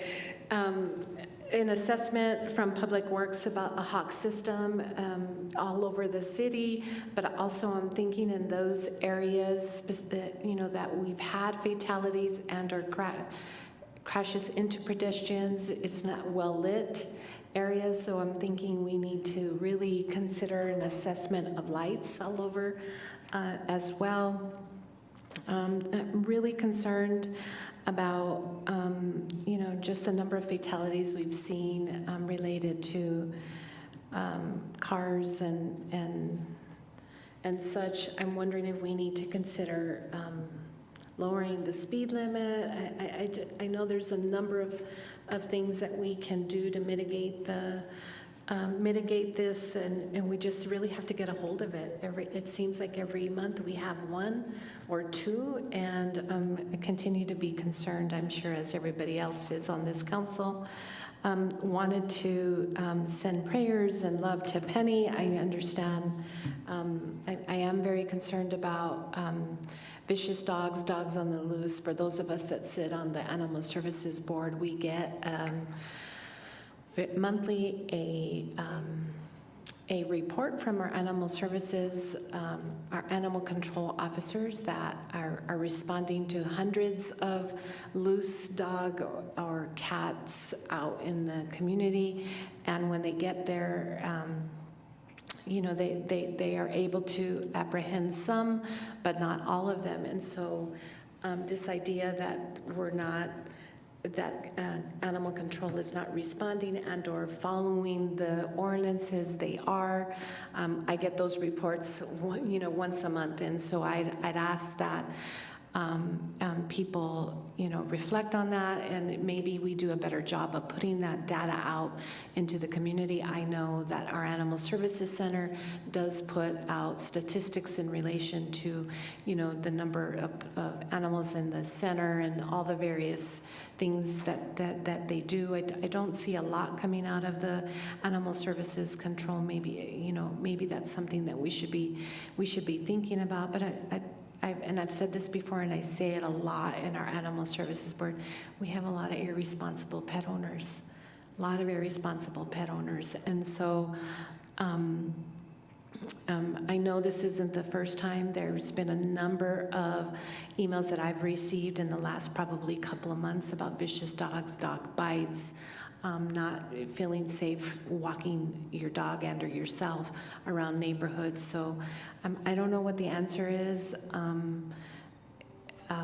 but I'm willing to listen and maybe have town halls about what might we do. But I've been doing this at least 6 years on that board, and it always remains there. We have irresponsible pet owners, and so I don't know how we raise awareness, because the people that are here, people that have, you know, or that come to the Animal Services Board meeting are responsible, right? They understand what the laws are, they understand about vaccinations and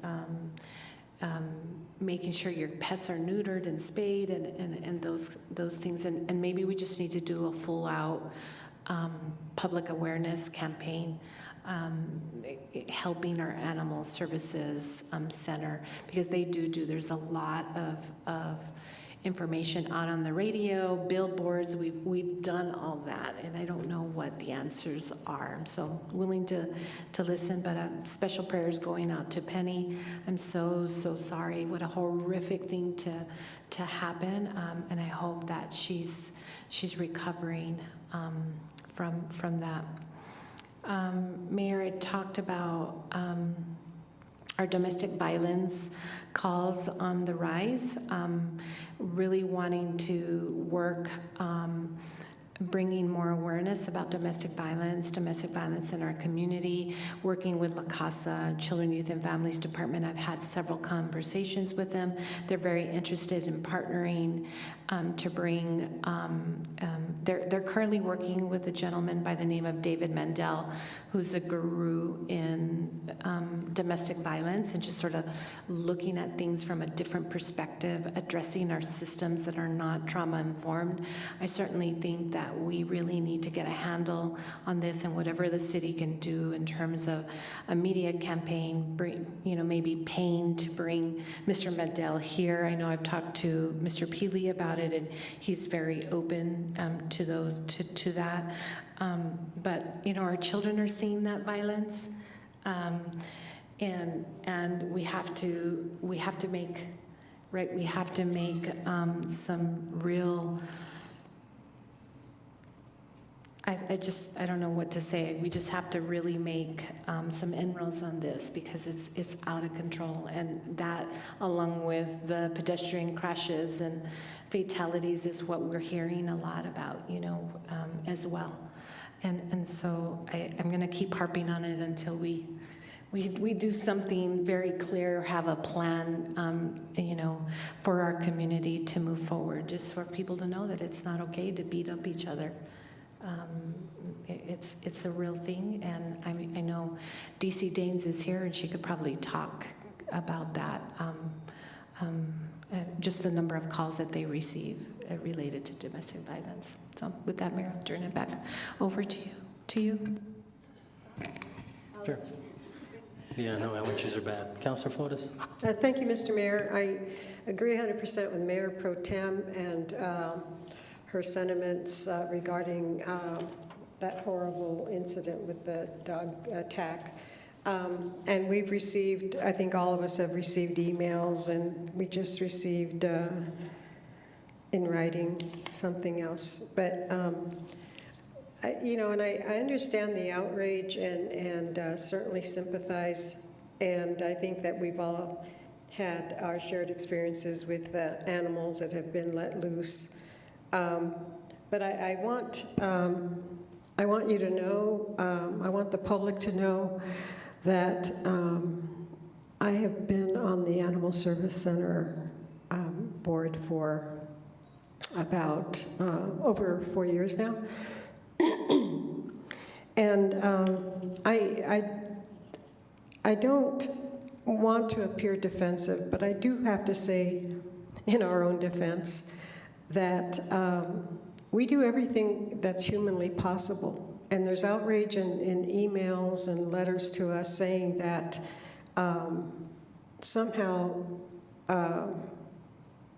the city council, well, that we are somehow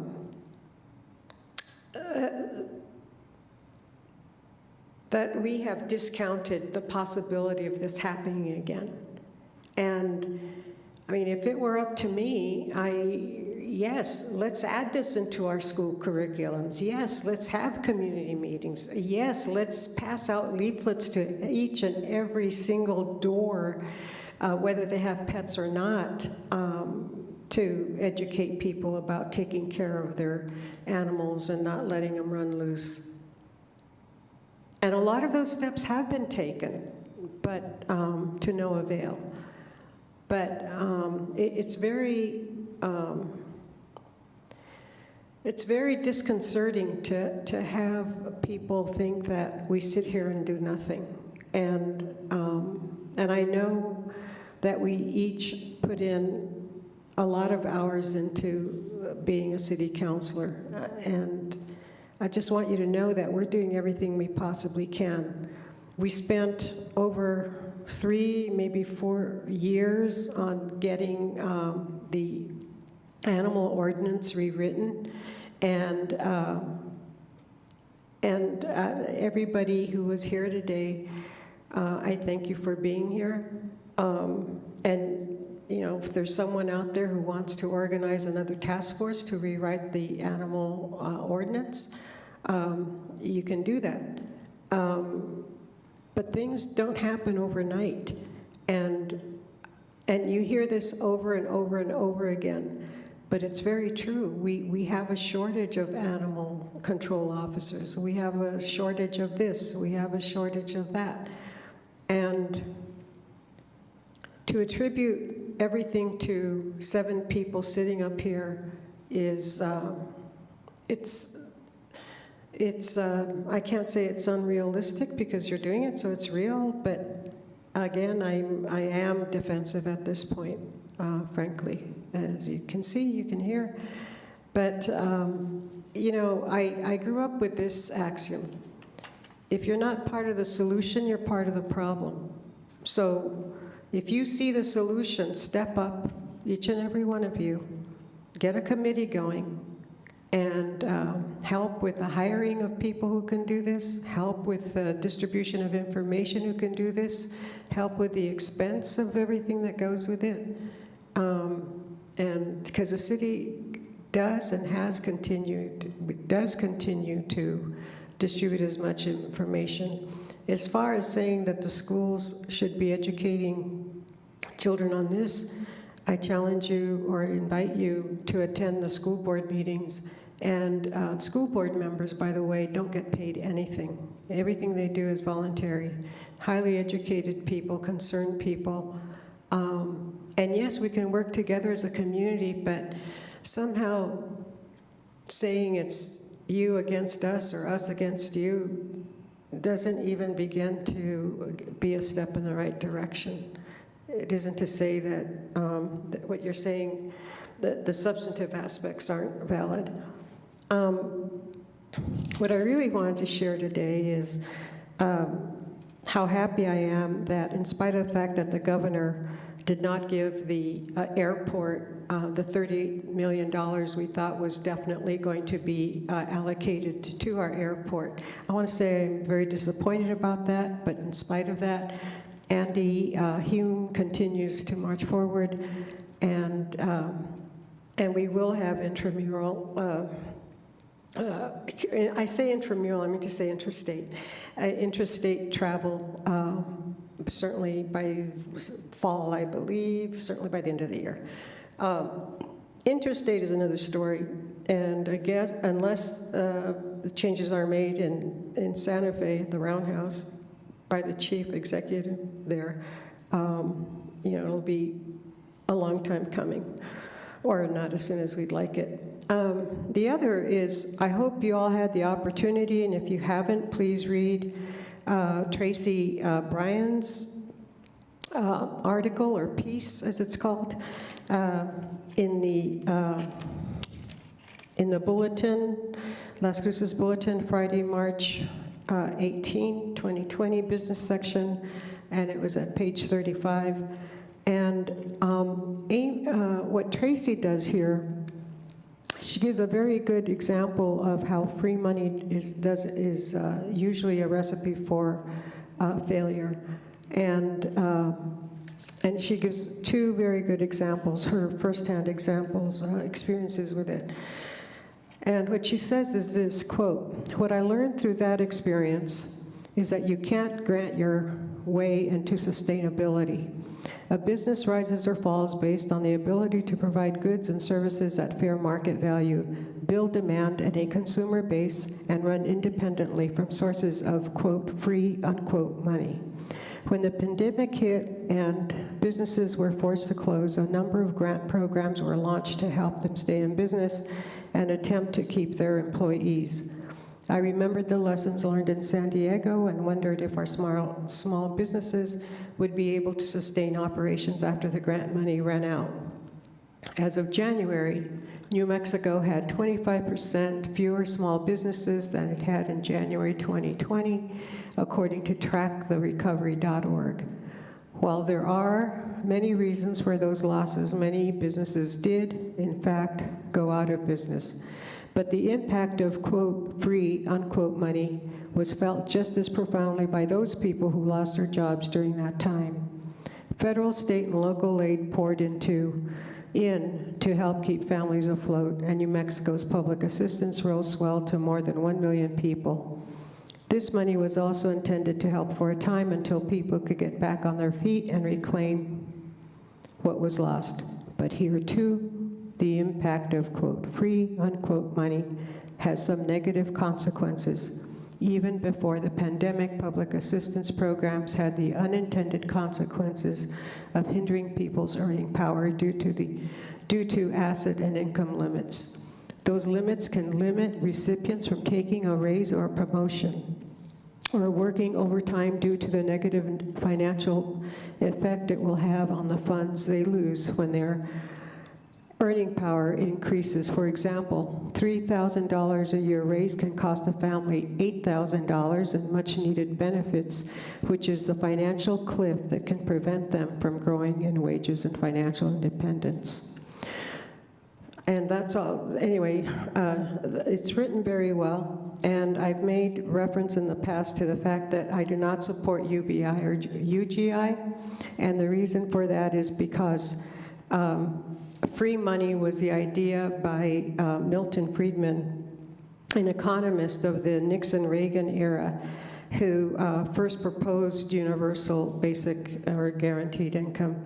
And that was the intended purpose of that was not benevolent. The purpose was to get rid of welfare, because once you have that, that kicks you out of the requirements.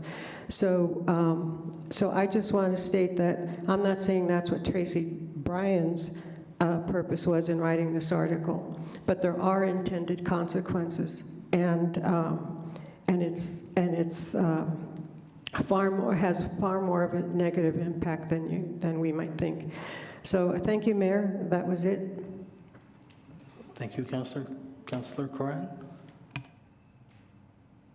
Thank you. I appreciate my fellow councilors' comments on the issues that we're facing, and I think that I share your sentiment in that we are all here because of the complicated things that take a lot of us and a lot of thinking to solve, and I appreciate you all's commitment to thinking about things in the most thoughtful way possible, reflective and data-driven ways. So thank you, both of you, for that, including animals in our community, which I know a lot of folks are concerned about. To that end, we have an Animal Services Center board meeting coming up on Thursday at 9 a.m. here, in case anyone would like to come. I would also like to make a note of a few other upcoming things that I think might be relevant to some of the conversations that we've had at the TSI PRC meeting on April 5th. We will hear a little bit more about the airport master plan, so if people are particularly intrigued by that, I think that's a good opportunity where Andy will be presenting about that. And then I think also considering what our public concerns are and what people are thinking about, I hope that community members are thinking about attending the GeoBond public meetings, which are happening throughout the rest of April, including one here, I think, the second week of April, I believe. So those are on social media, and I hope that people will consider joining them to come and speak to their values of what we might consider funding or consider as the next GeoBond questions. And otherwise, I don't have a lot to say. Thank you. Thank you, Councilor. Councilman Como? Thanks, Mayor. Thanks, everyone. I also wanted to just, send out all my love to Penny. She's a constituent of mine. I often see her at NESA's or on our multi-use trails, and I just can't imagine, what she's going through in her family, and losing a hand for anybody is tragic and awful, but certainly for an artist. And so I know some of the ladies that were here today told me there's a GoFund effort, so I looked that up and send that all your way if you want to contribute. But beyond that, I do want to take what was spoken here very seriously, and I think, Mayor Pro Tem, I often feel like you're right, like I don't have all the answers, and who does? And I think there's lots of advocates in the state, like animal protection voters, that I think could help us come up with equitable policies, right, that don't disenfranchise anybody or any of that, and still address the very serious issue of people not feeling safe. Like, that's very real. And so I do want to try to do as much as we can, go above and beyond, because a tragedy like this is just really heavy and awful. So just want to send all my love to her. I also, of course, shifting gears a little bit, wanted to congratulate our NMSU Aggies. Mayor, when you said we'll be inviting a member, I thought you were going to say, of the team. Certainly, my husband makes fun of me for how much I stand Johnny McCants. So maybe another key to the city? I don't know. Can we just hand those out to certainly our local hero, Mr. McCants? So I'm excited about what they accomplished and what's to come for them in the future. And then, lastly, I just wanted to note something from the Las Cruces Utility Board. We didn't have MPO this month, or housing, so I just have that LCU board update. Hopefully, Councilor Abeta can add to anything else I may have missed. But two things: we also did vote on a accounting. Oh my gosh, this is a problem. I don't know why I'm losing all my words today. Write-off. Thank you. We also voted on a write-off for the LCU. And then the other thing I wanted to note was, oh my gosh, this is so loud. I am so sorry. We did discuss an RFP, briefly discuss a process for the RFP for the energy transition plan.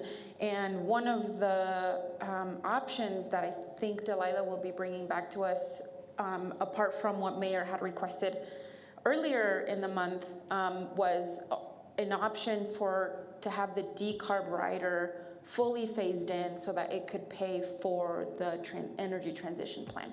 Obviously, that'll take about a year, but anyway, she'll be bringing forth an option for that so that she doesn't feel, so that the utility can have funding to fund this energy transition plan the way it should be, while having, if it goes through the other gas phased in 3 years. But I do think that it's incredibly important that this body provide input to the RFP process, only because I think this council has very strong, not just opinions, but very strong goals and a strong commitment to energy transition. And so I don't know what that process is like, if it just goes to the board or if it comes to us eventually, but certainly we'll be working to bring you all updates so that we can all have input and feedback into that process. And that is it for me, Mayor. Thank you. Thank you. Councilor Graham? Thank you, Mayor. Adding my voice to everyone else about the very difficult problem that we're facing with animal control. Coincidentally, I did an animal control ride-along at the end of last week. My thanks to Animal Control Officer Aguirre. It was fascinating to be out there and seeing a small slice of what an ACO's day is like. He had a lot of really incredible suggestions for improving how we're handling things here. He has 20 years of experience, just 2.5 here in Las Cruces, but he's seen the animal control scene in a lot of cities, and it was a really interesting conversation. And agree that we're all committed up here to trying to solve these big problems. And on a slightly more uplifting note, thanks to 2 opportunities I had to get out into the community last week, one at Peace Lutheran Church. So many thanks to Pastor Rob Moss and his congregation. That was a big bright spot. And also to Alameda Elementary, where I got to be a career day presenter.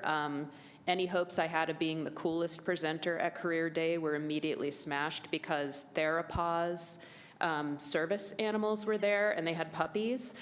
And then super cool retired pro basketball player from UTEP, but we forgive him, Jason Williams, was there. So I'm competing with puppies and someone who's outside dunking. So, but it was great. Many thanks to... Your PowerPoint was great, I'm sure. Did you bike in? I did not bike in, but I did mention that I boxed. So I was like, I can hit people.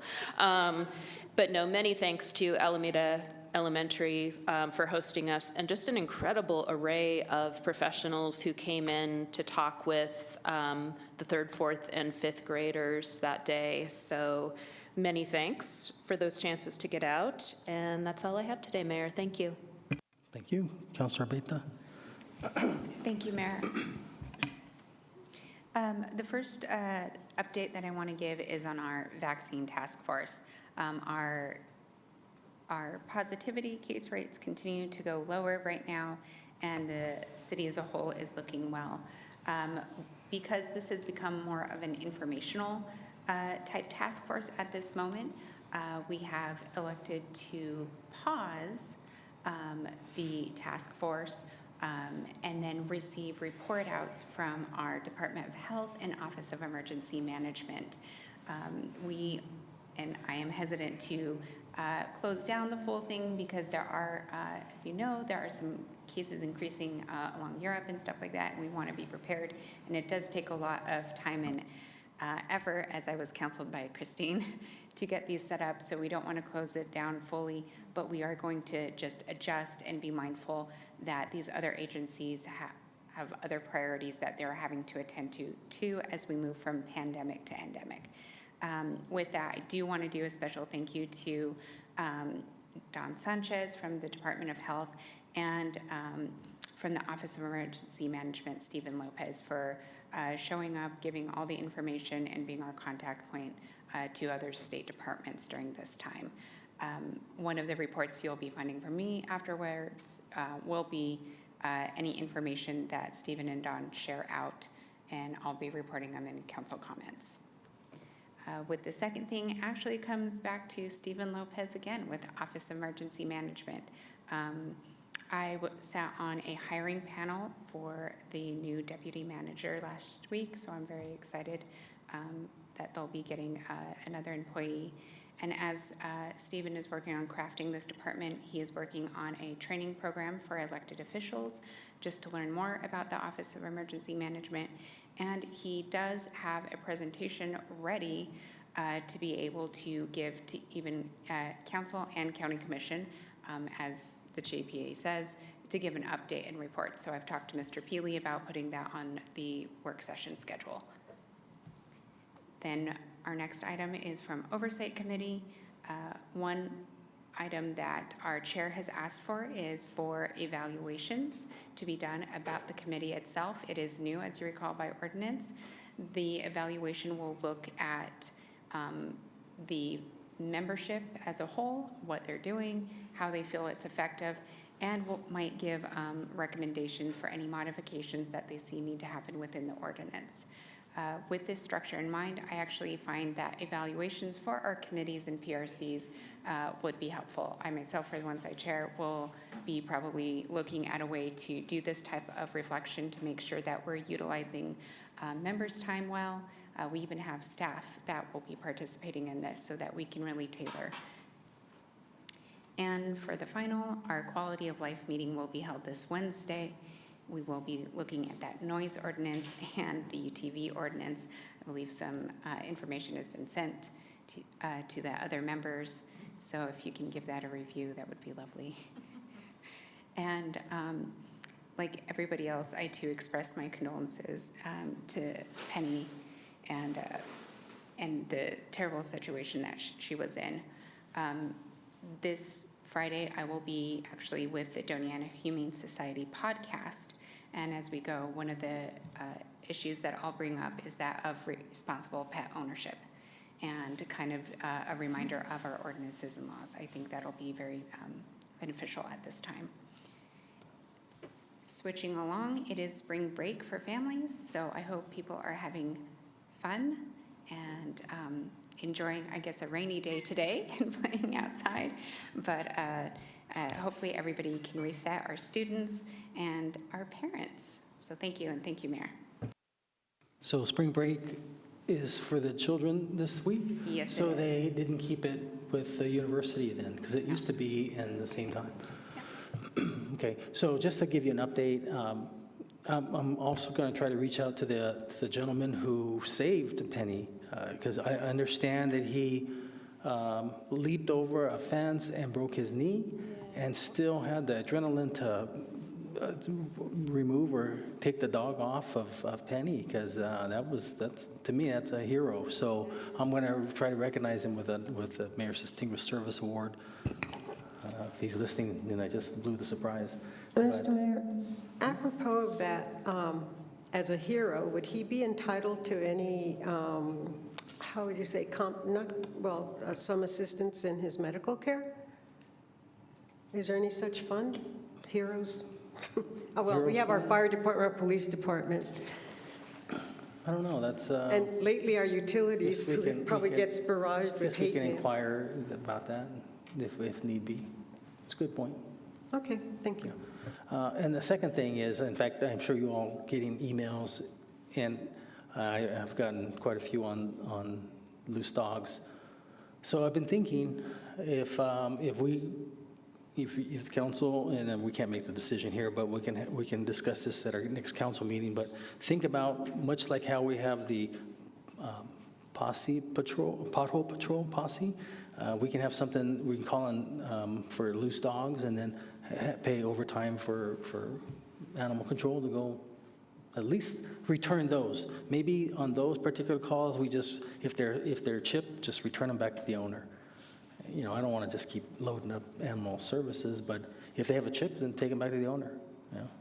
And, but get them off the street, because I agree, that's, I know when I would take my son's little dog for a walk, now I'm more concerned about coyotes, you know, because I see a few out in the, of course, I'll go walking at 4:45 in the morning, so 5 o'clock, you know, ballpark. So that's what worries me. But I, knock on wood, hadn't seen a stray dog yet, although that doesn't mean that they're not out there. Well, I don't want to take a chance, so, yeah. Okay, well, thanks for your comments. And if that's something you want to pursue, because she wants to know what I plan on doing about it. So I'm going to say, well, this is what I propose, and it doesn't look like council wants to support me on it. Just kidding. Okay, Ifo. Thank you, Mayor. I'm going to jump around a little bit. I'm getting updates from different sources, so I'll just jump around. First, I'll go to maybe some upcoming work session. UTV and noise ordinance is going to PRC on Wednesday, and then we'll be back to council in May. And then we're also working on the speed van to be coming back to council. There's a meeting on the 31st, and then we'll decide on the most appropriate work session to bring that back to. I believe there's a triage work session planned. I don't have the exact date. I just texted someone in it, but I'll get more details on that to present. And next Monday will be our first budget work session. I really appreciate the budget team, Barbara, Leanne, and Matt, and all their team. They've been working really hard on getting this budget down, scrubbing, and making sure that, you know, all the information's correct and all the, you know, we have a lot of requests from our departments, as they should. They should present those requests. It's still beyond what we can afford, and so we got some decisions to make. But you'll get an update from our budget team next Monday on that work session. And then our GoBond meetings, I appreciate Carla and her team and David Weir and all those that have been involved with that. The city has completed 3 out of the 11 public meetings scheduled. Next one is March 31st here in the council chambers. There'll be 2 meetings, again, one at noon and one at 6 p.m. It looks like about 75 community members have attended across 3 public meetings, and various topics have been mentioned, including expansion of parks, amenities, disc golf, and affordable housing thus far. Another update from film, Economic Development Film Las Cruces. Dolph Lundgren is going to be starting a film production in town this spring. I don't know if he's, if you watch Rocky IV, well, yeah, Rocky IV, real popular back in the 90s. So if you're old enough, you'll know him. And then